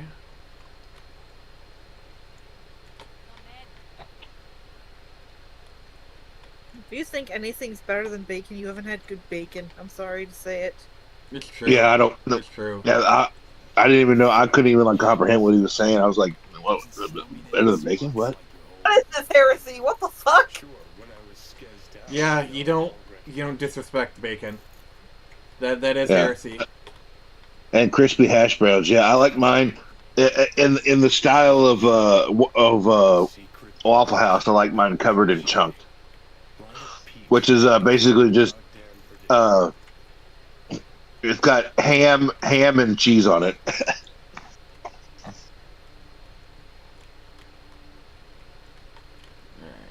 So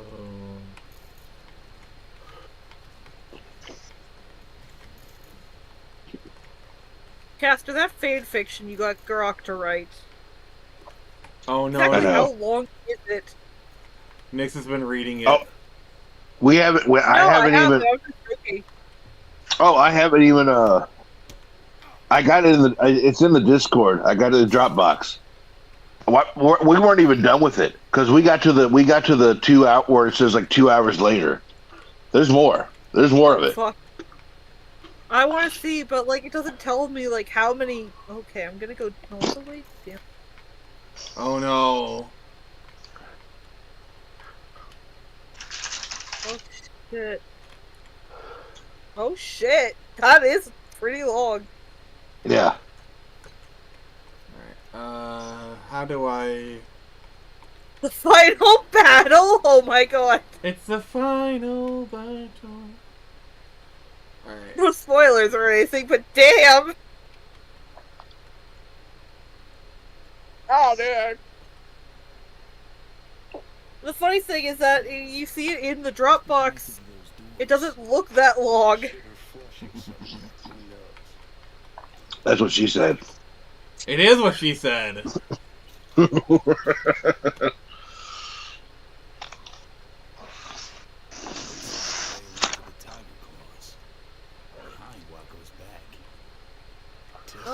Damn, now I kind of want to...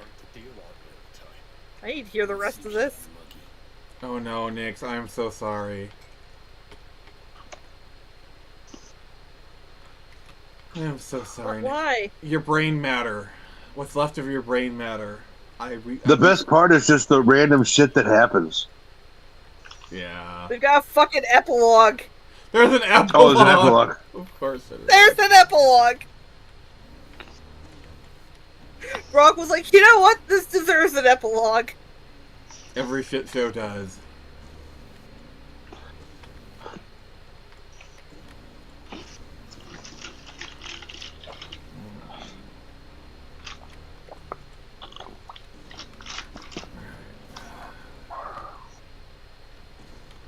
Alright, yep, so we are going to go till 4 hours. So we're going to go to about midnight. Yeah. Oh, yeah. Oh, Casser had to drink after that fanfiction. He's like, there's no way I read that sober. Yeah. So what's on tap tonight, sir? Baja Blast. Oh, I hate you.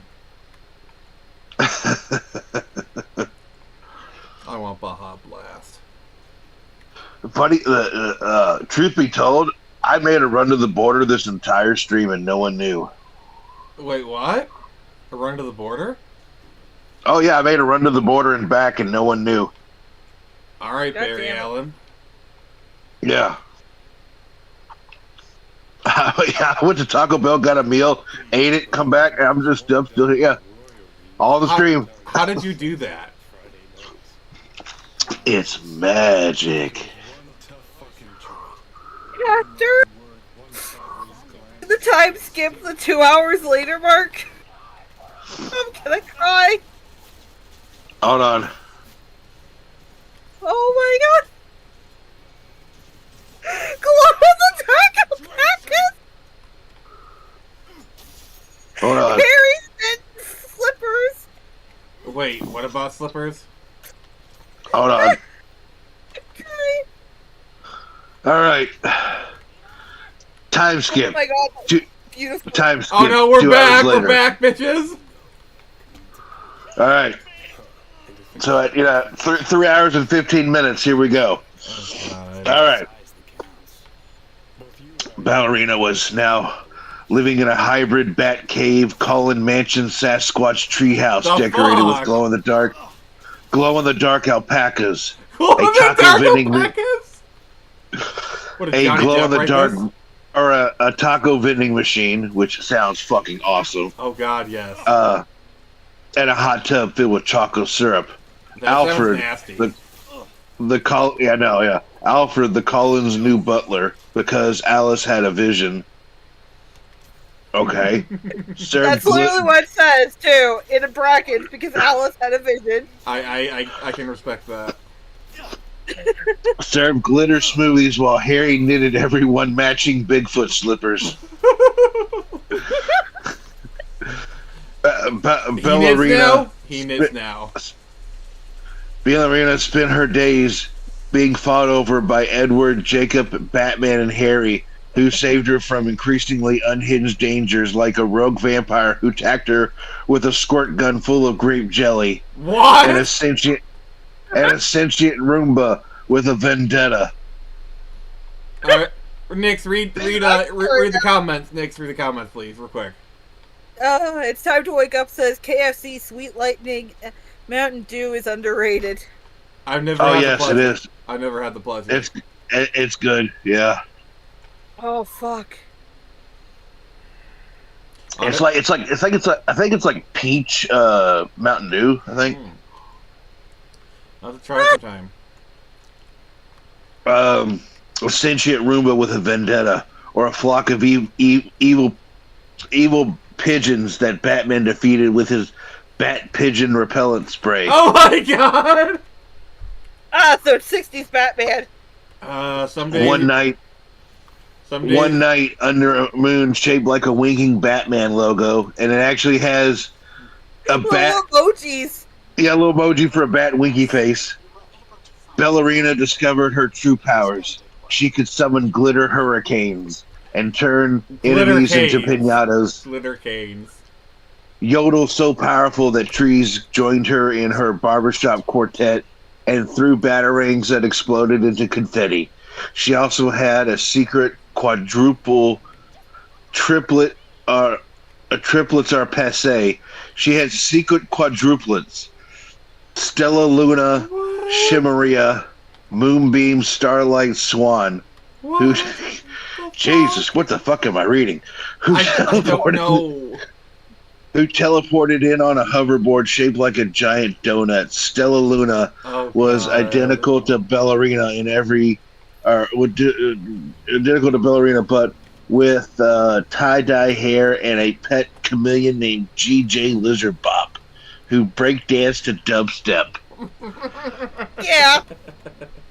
As one is wont to do. As one is wont to do. Ballerina.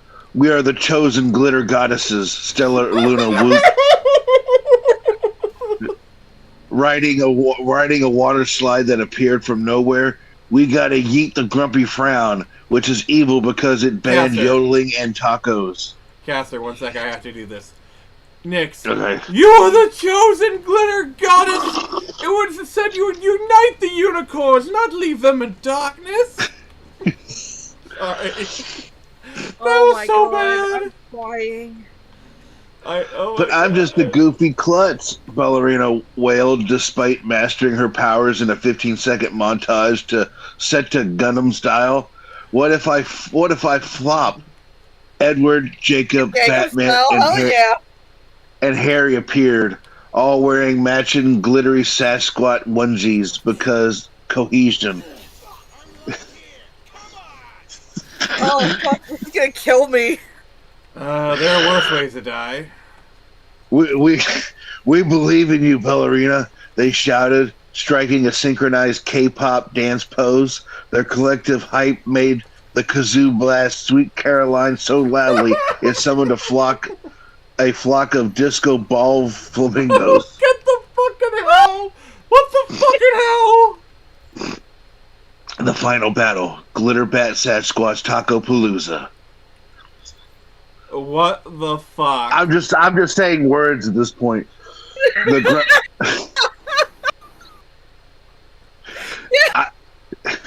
It's like it's wait till Jacob does the worm. What? It's like the words that I'm saying are so random. It's like I'm activating the fucking Winter Soldier.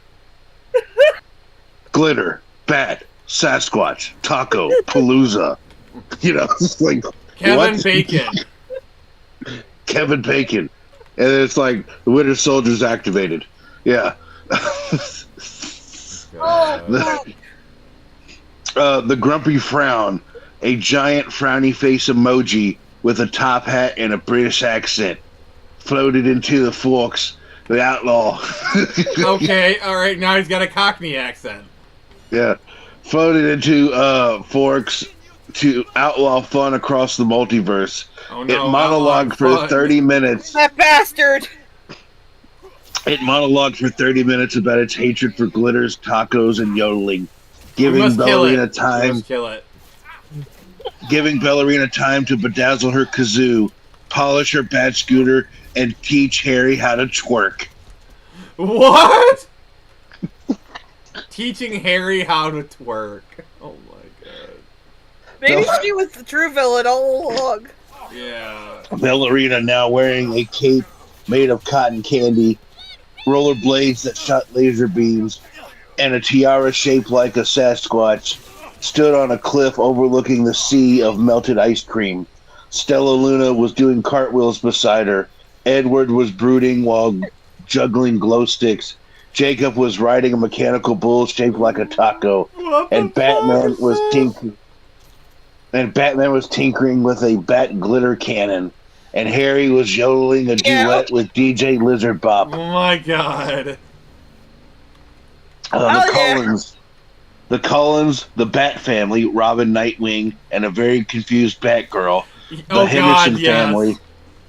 A choir of tap dancing Bigfoots, a T-Rex, and a Batman cow roared their support. Rawr! Alright, read the comments. Give like a breather.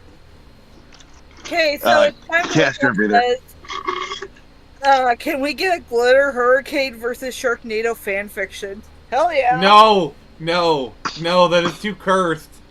You don't want to unleash that upon the world. Oh gosh. Imagine asking Grok to do that. Oh my God, it's killing me now. I'm like literally dying over here. Must have been something I said. I can't do this alone, Ballerina sobbed, even though she could literally rewrite the laws of physics with a hiccup. You're not alone, Edward said, tossing her a sparkly steak. Sparkly steak. A sparkly steak? Okay. STAKE. So like a steak, like you steak a vampire with. So it's like a bedazzled steak. Yeah. We're your glitter posse, Jacob added, doing the worm.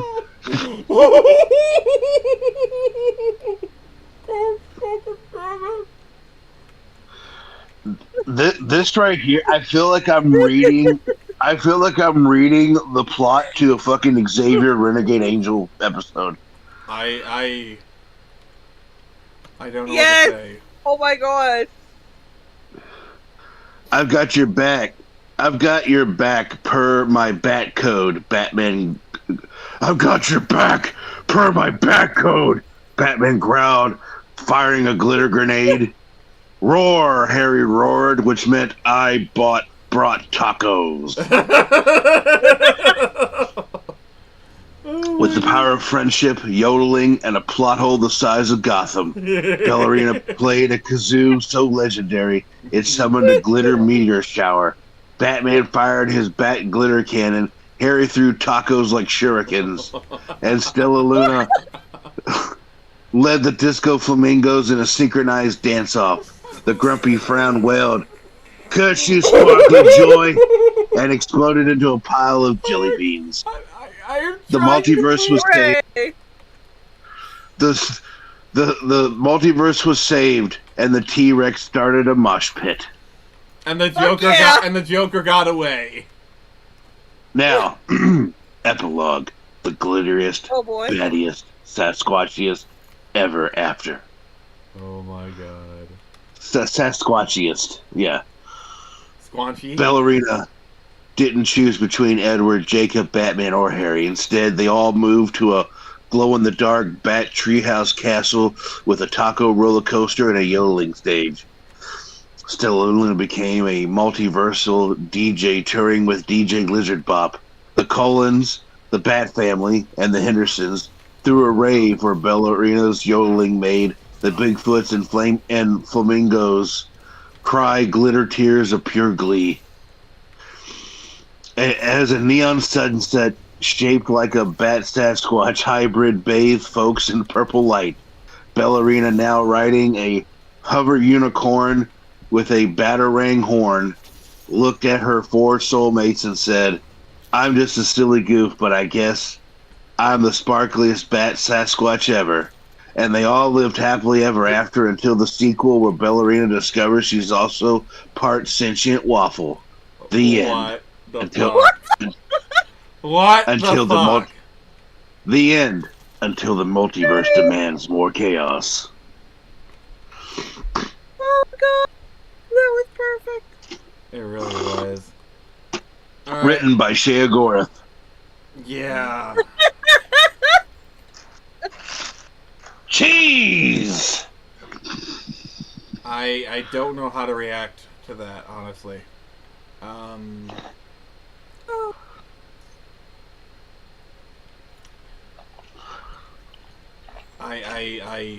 Wow. That was, something. It's almost, oh my God. I think the last time I laughed this hard was when that AI tried to write its own Harry Potter book. Oh gosh, yeah. What was the title of that book? Like, I think wasn't it like something like so like equally cursed? Oh, I forget. I'll search for it. DJ Lizard Bop. I'm stealing that. That's Please, Best character, Nix. hands down. If DJ Lizard Bop does not show up in your game, I will riot. There it is, the book. Now Grok is giving me suggestions. It says, if you want to crank up the silliness to 11, or add even more fandoms like say Pokemon or Star Wars. No, like yes. Wait, crank it up to 11. It's already at 89,000. And it gives me suggestions as explore Batman villains, Superman crossover ideas, make it crazier. I don't know how you can make it any crazier. But adding Pokemon, we might break reality. Okay, so here's what the Harry Potter AI book was called. It's called Harry Potter and the Portrait of what looked like a large pile of ash. My favorite. What about Ron Magic? Cried Ron, or whatever it was. Oh man, I need that on a shirt. What about Ron Magic? Doesn't count.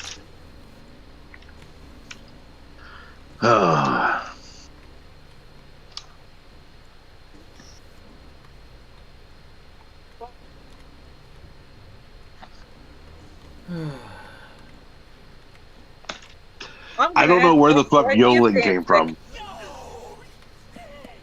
Yeah, yodeling was a bit random. I don't know why it kept coming up though. It was like and yodeling. I'm like, okay.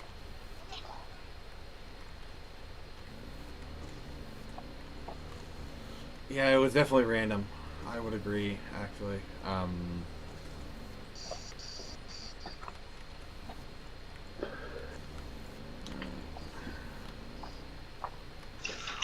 Next, I need a spell in your game called Glitter Hurricane. Yeah. Please. Oh my god, I wish. Please.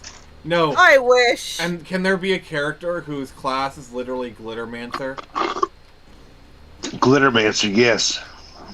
They're man, maybe if I was making a parody. They're well versed in the fine art of glittermancy. Oh my god. Alright. Oh, fucking hell. Ah! That was a trip. Oh god, Grok! I said, Grok, write me the single worst fanfiction ever using all the worst tropes. It's like, well, creating the worst fanfiction ever is a tall order, but I'll lead into the most notorious fanfiction tropes, cringeworthy, overused, and poorly executed to craft a short, deliberately awful story. Big cliches like Mary Sue's inexplicable romance, out of character behavior, random crossovers, and painful grammar. I'll keep it concise to avoid torturing you too much, but it'll still be a train wreck. Here we go! Lord help us, please. Lord help us all. Alright, Oh, fuck. Caster, I'm sending this to the Discord chat. Okay. For you. You have to read the title too, because it's beautiful. Okay. So I put down there and I said write a terrible Superman fanfic using all the terrible tropes.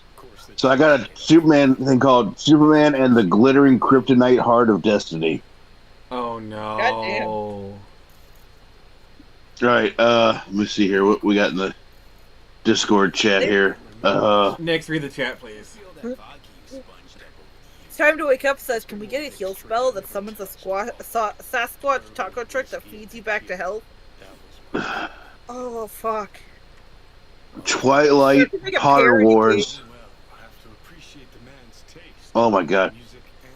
Twilight Potter Wars, the ultimate love prophecy. No. No.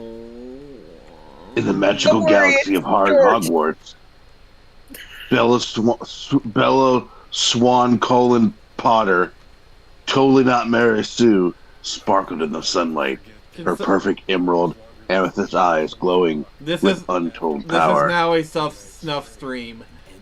And the only person dying is myself. I'm not killing She you was guys, but I'm killing myself. She was a vampire witch Jedi. Oh!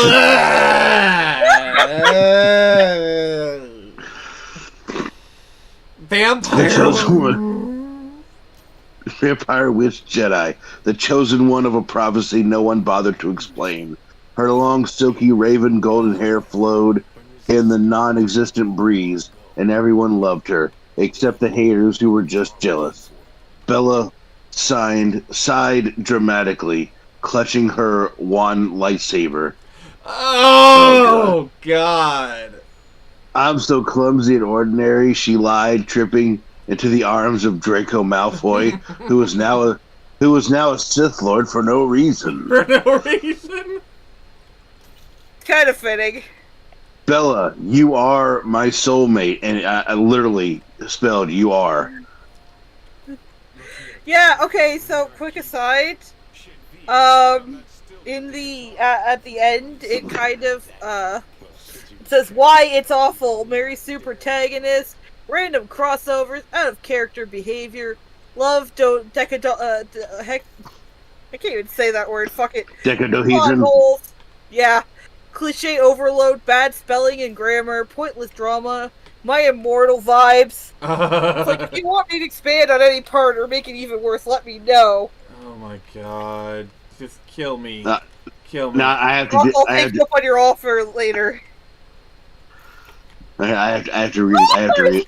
God, you gotta read it. I have to read this part real quick. Hold on. Bella, you're my soulmate. Draco growled sexually, his red eyes smoldering. Forget Edward and Harry, or you're mine now. Bella blushed because because love triangles are so deep. Suddenly, a portal opened, and Kylo Ren appeared, riding a T-Rex. Suddenly, a portal opened, and Kylo Ren appeared, riding a T-Rex. I heard you. I'm trying to, comprehend it. No, it gets better. Hold on. No, I love Bella, he shouted, swinging a lightsaber at Draco.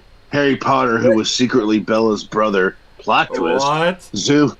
zoomed on a Nimbus 2000.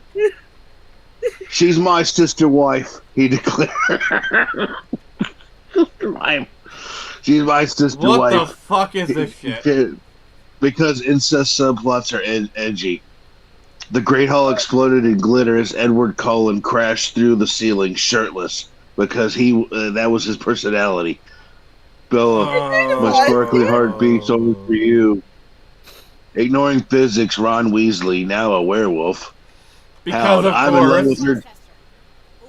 I'm in love with her too. Enjoying the fight because everyone must love the protagonist. Then Hermione, who was evil now because fanfics love ruining smart characters, cast a spell. Abadabra Kedavra. Sorry. But Bella's super special glitter shield blocked it because she's invincible. I'm so sorry, I'm perfect, Bella cried as the entire cast swooned.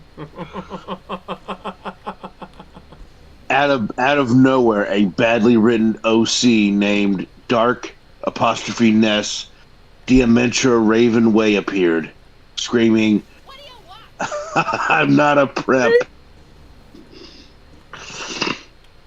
Oh, that's a hell of a name. She was Bella's long-lost twin, obviously. Now, the thing is, when I'm saying shit like that, that's not me being sarcastic. That's me reading it out. I'm literally reading this. I'm not going obviously. Yeah, all that is it's not me being sarcastic. It's literally written like that. She was a long lost twin, obviously. The two hugged, cried blood tears, and sang My Chemical Romance song because it's 2006 forever. When I was a young boy, my father took me into the city. I'm not gonna sing anymore because we'll get copyright struck. The battle paused for a 500-word description of Bella's outfit: a corset, fishnets, and Converse, all in black because she's quirky. Guy sounds like one of my fucking girlfriends back in the day. I mean, Oh my god. Black Converse are pretty basic, actually. I mean, hell, I have a pair of black Converse. Then Yeah, Darth Vader arrived. What, Nix? Oh my god. What do you say, Nix? Then Darth Vader arrived, revealed as Bella's dad, and said, Oh my god. "Join the dark side. It's cool." But do they have cookies? Does the dark side have cookies? That's not. It's not spelled cool as it. Oh my god, yeah. It's spelled cool as in Kewl. Join the dark side. It's cool. Bella refused because she's pure and defeated everyone with a single tear that turned into a tsunami. In the end, Bella married Draco, Edward, Harry, Kylo, and Ron in a polyamorous ceremony officiated by Yoda. Do them all, or do not. There is no try. I didn't realize Yoda was so open-minded. Hogwarts became a disco and everyone danced to Baby Shark. Of course! That is the perfect ending to that. The prophecy was forgotten because who cares about the plot? The end? Why, it's awful. Mary Sue protagonist. Bella is impossibly perfect, loved by all, with no flaws except clumsiness. Random crossovers. Twilight, Harry Potter, Star Wars, and a dash of My Immortal collide without logic. OOC behavior. Characters like Draco and Hermione act nothing like their canon selves. Oh my god.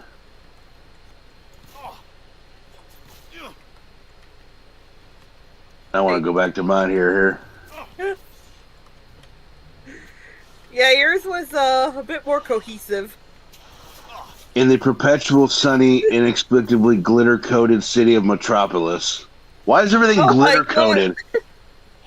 The new intern arrived at the Daily Planet on a hoverboard shaped like a giant kryptonite donut. Her name was Carabella Sparklina Kent, a breathtakingly perfect 22-year-old with waist-length hair. This is all sounding very the same. Yeah, that's kind of the problem with like AI stuff is they eventually kind of just evolve into patterns. That glowed like neon aurora borealis. Aurora borealis at this time of day in this part of the country, and it's entirely within your kitchen. Entirely in this fan fiction. Entirely in the Daily Planet. Can I see it?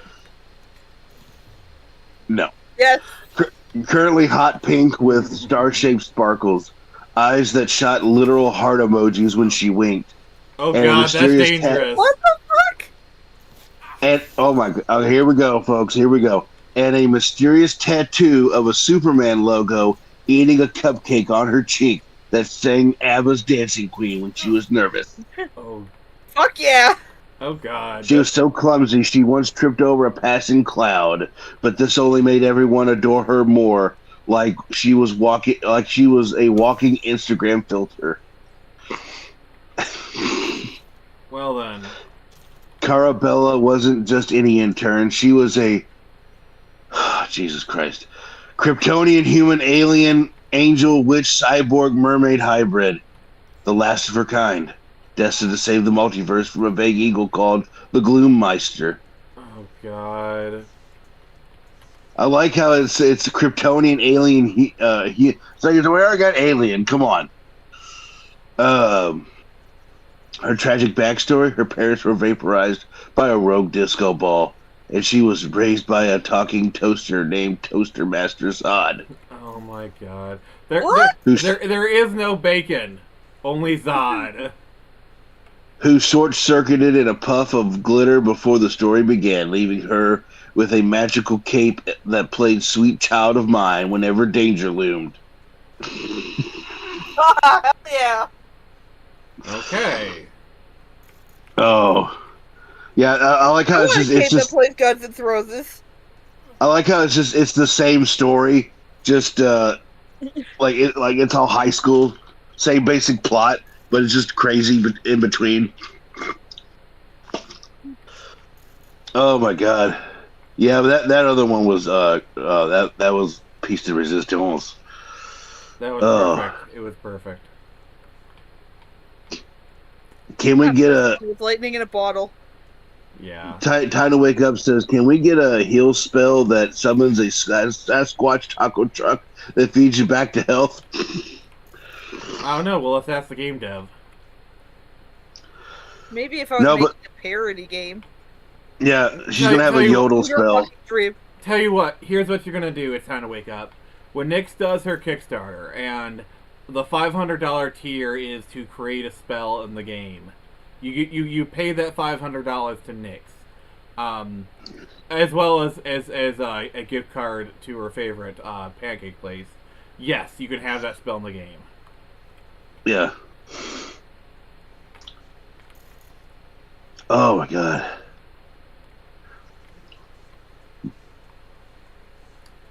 Yeah, so I have to like search the area for more information. Let's see if it's good. Alright, I've already defeated the cyber psycho, so I'm like... But for real though, I have been toying the last couple of days with the idea of eventually doing kind of like a more parody-ish game. That'd be cool. Yeah. So I'm like trying to figure out like what am I supposed to be scanning? Oh fuck. I can't breathe. Are you okay? My throat aches. It's Eyes okay. are burning with tears. It's okay. Yeah. Nyx, we only got like 15 more minutes left in the stream, so not too Yeah. long. And then you can go Yeah. have pancakes. Yeah.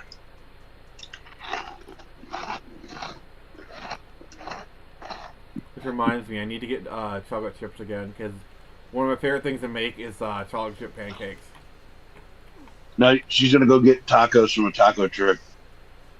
There's like a taco truck near my house that is like has like amazing like burritos and stuff. I get them as anytime as much as I can. Oh. Alright. So I got so there's a restaurant here in Louisville called Boise Bob's. Okay. And all they serve is baked potatoes. What? Yeah, they serve baked potatoes. And I don't know where the hell they get these mutant potatoes from, but they're like gigantic. Like they give you these gigantic potatoes that they stuff, but like you can get them stuffed with like anything. So it's like you can get like a regular loaded baked potato, and this thing is like, I think I got one the other day, and it was like $13 for this baked potato. But I mean, it was like I got the barbecue, bacon, cheese potato, and this thing was just loaded with like pulled pork in the middle of it, and it was pretty good. But my God, it was huge. I was like, oh my God. But yeah, that's literally all they serve is baked potatoes. Like I was looking at what they had on the menu, and it was just like that's it, baked potatoes, and then like some desserts and drinks, and that's it.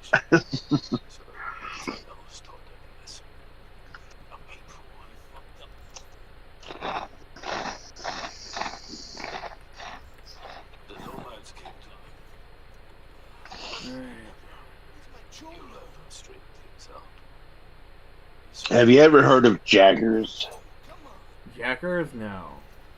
Jaggers, like same like Mick Jagger. Like having the moves like Jagger? Yeah, there's a restaurant called Jaggers. They recently opened up here in Louisville. There's like 2 or 3 of them, and man, they make really good burgers. Like it's a burger place, and they make really really good burgers. And they're like they do the same kind of model as Chick-fil-A when it comes to like drive-through. So like it can be wrapped around the building, 3 times with like cars, but you'll still get your food and drive off in 5 minutes. Really? Because there's people out there with the tablets and everything taking your order Okay. while you're in line. So the line is constantly moving. Yeah. Chick-fil-A's like that, where it's they may be wrapped around the building, but you'll be in and out quickly. They're fast. There's a couple Chick-fil-A's near my house. I still need to go there sometime. Yeah, I went there this morning for breakfast. Oh my god, their breakfast is so good. Chicken biscuit. I keep hearing they're really good. They are really good. Also, anything that pisses off the libs, I have a disposition towards. Yeah. I mean, it's.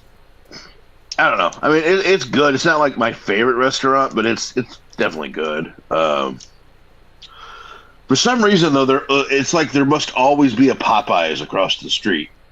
Because recently they just built a Popeyes, and it's like across the street. I have never had Popeyes. I've actually never had Popeyes. Never had Popeyes chicken. Wow, that's something you need to do. No. I was raised on KFC. Oh my god! And here's the thing. This is the thing, and this is the funny thing about KFC. If you go to here in Louisville, right, and most people don't even like KFC in Kentucky. That's the funny thing.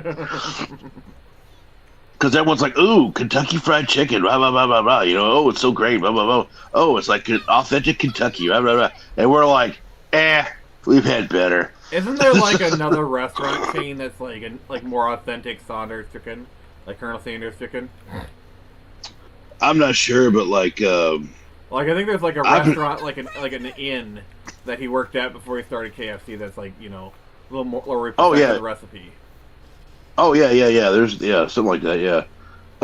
Tiny Wiggles says Wendy's breakfast baconator is damn good, and you're damn right, it's damn good. All right, I'm just gonna say McDonald's breakfast is peak. The bacon egg and cheese biscuit is amazing.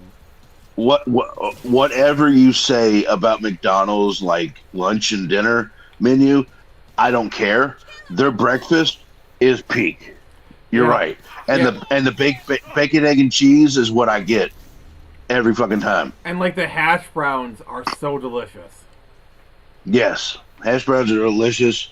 Bacon, egg, and cheese is my favorite on there. I do like if sometimes they don't have it, but when they do have it, I like to get a steak and egg bagel. I will say the only breakfast that I can't stand is Taco Bell breakfast because... God, no. So I worked at Taco Bell for about 8 months, and I worked mornings. Oh, God, no, yeah. So every day, when it was time for my meal, I had Taco Bell breakfast.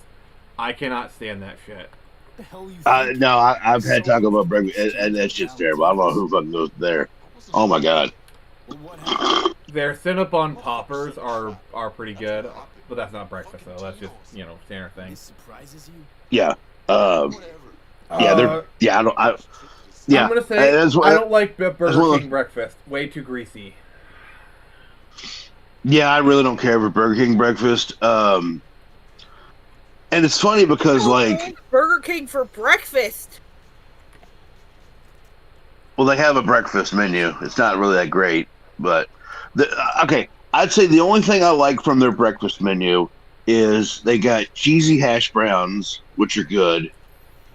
They're little bite-sized things, and then they're almost like tater tots, really. And then their French toast sticks are actually pretty good. Everything else, I'd take it or leave it. I really don't care. I'm gonna be honest with you. I'll take a Whopper over Big Mac any day. Though the Baconator is the GOAT. The Baconator is the GOAT. Yes. Wendy's, as far as the general burger places, is the best. Number 2 is I don't like McDonald's. Their burgers just have no taste. Burger King isn't bad. Yeah, McDonald's. I don't like McDonald's food. Breakfast is divine, but their burgers are bland as shit.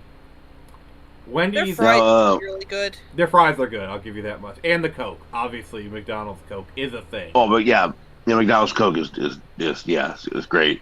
Now it's funny because like, McDonald's at one point they stopped doing it because of fucking COVID, and I really wish they'd bring it back because it's been years now since COVID's pretty much over with. Bring it back, but they used to have the all-day breakfast at McDonald's. Oh God, I remember when they did that. I was so happy. When you so at 2:00 in the afternoon you can go get a bacon, egg, and cheese biscuit. It was awesome, but like, so when COVID happened, for some reason they stopped doing it.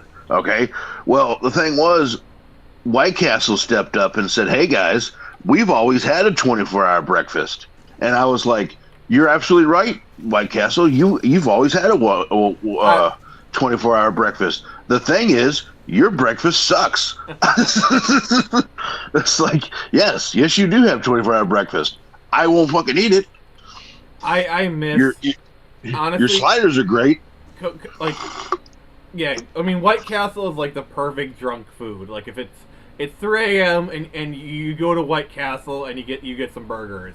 That shit, it tastes like it is like literally God himself made you those burgers.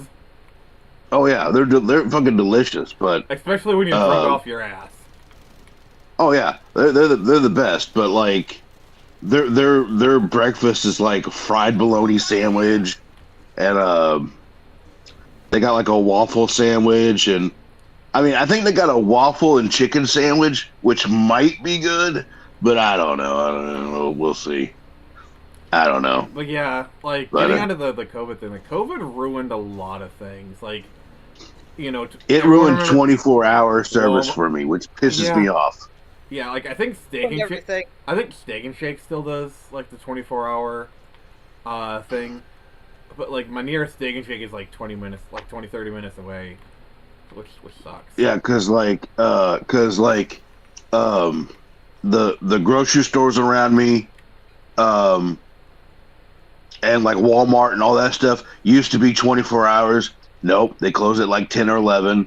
The pharmacies, that's what really pissed me off too, was the pharmacies closing down at Thankfully, my local pharmacy closes is 24 hours, and then I got like a that's 24 hours. So if I want like we had like a Walgreens and a CVS over here near me, and if I needed something, and that's the thing is like if you need something in the middle of the night, you're just gonna fucking suffer until the morning when you can get there. Yeah. But like it was so good to be like, oh man, I'm not feeling so good. I'll just go down to Walgreens and grab something real quick because they're open, or I know a lot of people can relate to me. If you're a parent and you got a sick kid and you need to make that trip and get some medicine, because you're up all night with a 3-year-old with a fucking fever, that's, you can't do that anymore. See here, Time to Wake Up says, I worked at White Castle for a month. You haven't had a slider until you make a loaded quad stack slider. Oh. You mad son of a bitch. But yeah, like imagine, like honestly, I miss 3 a.m. Walmart runs. Like oh yeah. Like I remember I was dating this girl in like 2018, and like we were hanging out, we were high as shit, and we're like, we want like it's like I want chocolate cake. She's like, yeah, that sounds really good. So it was like 3:30 in the morning. And we went to our local Walmart, and we got a chocolate cake. It was the best thing ever. That reminds me of Mike Tyson Mysteries, where like the daughter comes in and Mike Tyson he's got like shit all over his face. She's like, Dad, what's that? And he's like, oh, it's icing from the birthday cake I was eating.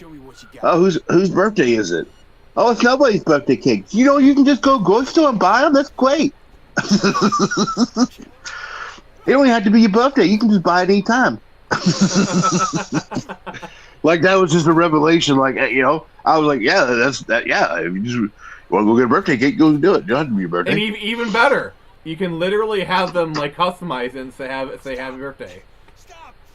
Straight off the grill to boot. Oh my god. Oh. Had enough like your brother, or hungry for more? See, Time to Wake Up was the guy that you knew at White Castle who hooked you the fuck up.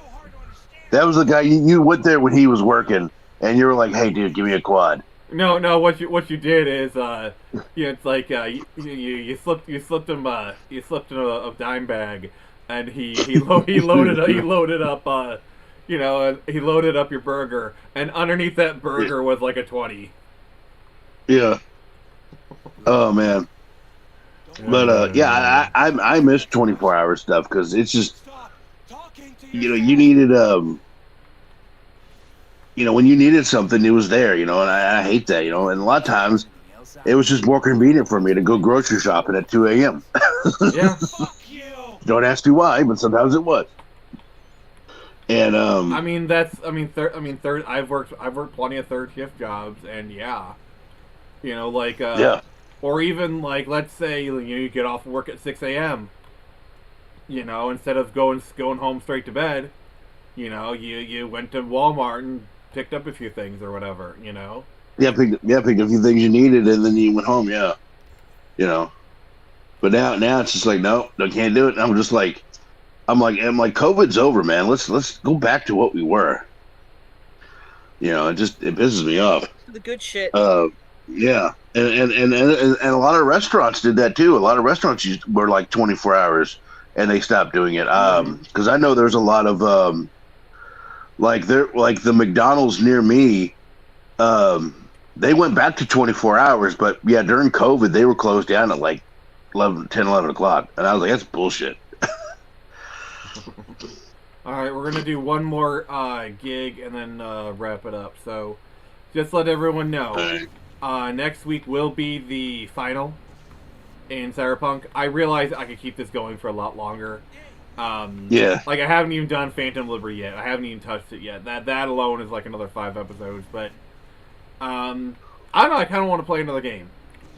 We could always come back to this game another time and do Phantom Liberty. Time to Wake Up says 2 a.m. grocery shopping is the best. Empty store can't be beat. Yeah. Yeah. Actually, yeah. That's the dream right there. Yeah, empty Go store. there. Nobody bothering you. You don't got like that one jackass whose cart is in the middle of the aisle and they're just like la di da di da. And then when you say excuse me or move, they look like you're the idiot. Yeah. Sorry. Yeah. Sorry. I got a little too personal there. Oh no, I know exactly what you're talking about. I get that every damn fucking time. What's even worse is I love Aldi's, but their aisles are really narrow, and literally all it takes is one person. No, I've never been to an Aldi's. I don't know. We have them, but I've never been to one. You need to go to Aldi's. They are amazing. They're like 30% cheaper than anything else. Okay. I usually just go to Kroger. I mean, Kroger's got good food, not gonna lie. But yeah, I'd recommend checking out Aldi's. But Off early. I've got breakfast tomorrow. All right. Well, la-di-da. Look at you, Miss fucking toasted French toast. I mean, we're not going to be going for pancakes. we're not going to be going for much longer. Like, I'm just doing one more gig and then we're wrapping up. So, probably 10 minutes max. But if you got to go, you go. Yeah. Miss, I got bacon and sausage and cinnamon bun pancakes to eat. We go pretty early, and I got so much to do. Oh yeah, I understand. I want to try to make that now. Cinnamon bun pancakes. That sounds divine. So this is how I make pancakes. Obviously you do the pancakes, but then you also put brown sugar in it and vanilla extract and chocolate chips. That sounds like a cookie. They taste like French toast, by the way. Okay. Nice. Yeah. Good night, everyone. Good night, Nick. Good night. Hopefully see you tomorrow. I jack her out and be done with it. Ye? I mean, how long can this go on? Alright. What's it gonna take? There goes my hero. Watching as she leaves. Na na na na na na na. And copyright strike. I used to buy my Red Thunder generic Red Bull. For my vodka Red Bulls. Those are the Kmart Jaeger brands. bombs at Aldi's. Oh, okay. Yeah, I was like, that sounds like the Kmart brand. Remember Oh, Dr. yeah, Dr. Thunder? Yeah, I was like, you're talking about Dr. Thunder, yeah. I used to buy my Red Thunder generic Red Bull for my vodka Red Bulls and Jaeger bombs. Oh my god. Okay, here's the thing. I like Jaeger bombs, but the thing is, I don't like Jägermeister. Jägermeister tastes like the deer piss that they that tastes like the deer on the bottle pissed in the.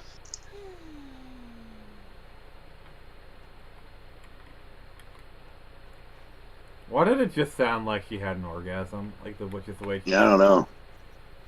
Now, see, my drink of choice was vodka Red Bulls, and but eventually my heart can't take that, so I can't take those energy drinks like I used to. So, oh man, those are so good, vodka Red Bulls. Oh my god. I'm a teetotaler. I've actually never had drop alcohol in my life. Never had alcohol? Never. Oh wow. Tisk. Oh man, it's kind of funny because vodka Red Bull is kind of like it's kind of an oxymoron because it's a downer and a stimulant at the same time. Ow.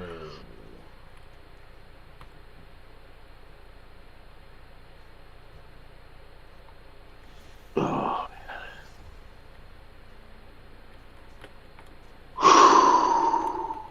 Well done, my dear. I am pleased. As they say, we will be in touch. Contract closed. Alright, let's see what old X has here for us to see any relevant articles or anything. Yep. We'll be Yeah. I always like to end a session of this game by going to my house and like saving. Yeah, that's what I like to do. Mm-hmm. I don't know, it's a little bit of a nice little role play kind of thing.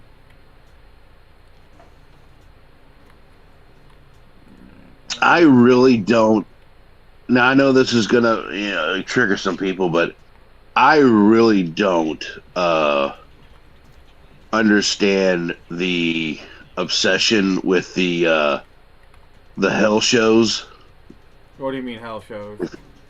The like Hell of a Boss and Has Been Hotel. I really don't get the obsession with them. I've never seen them, so I can't really.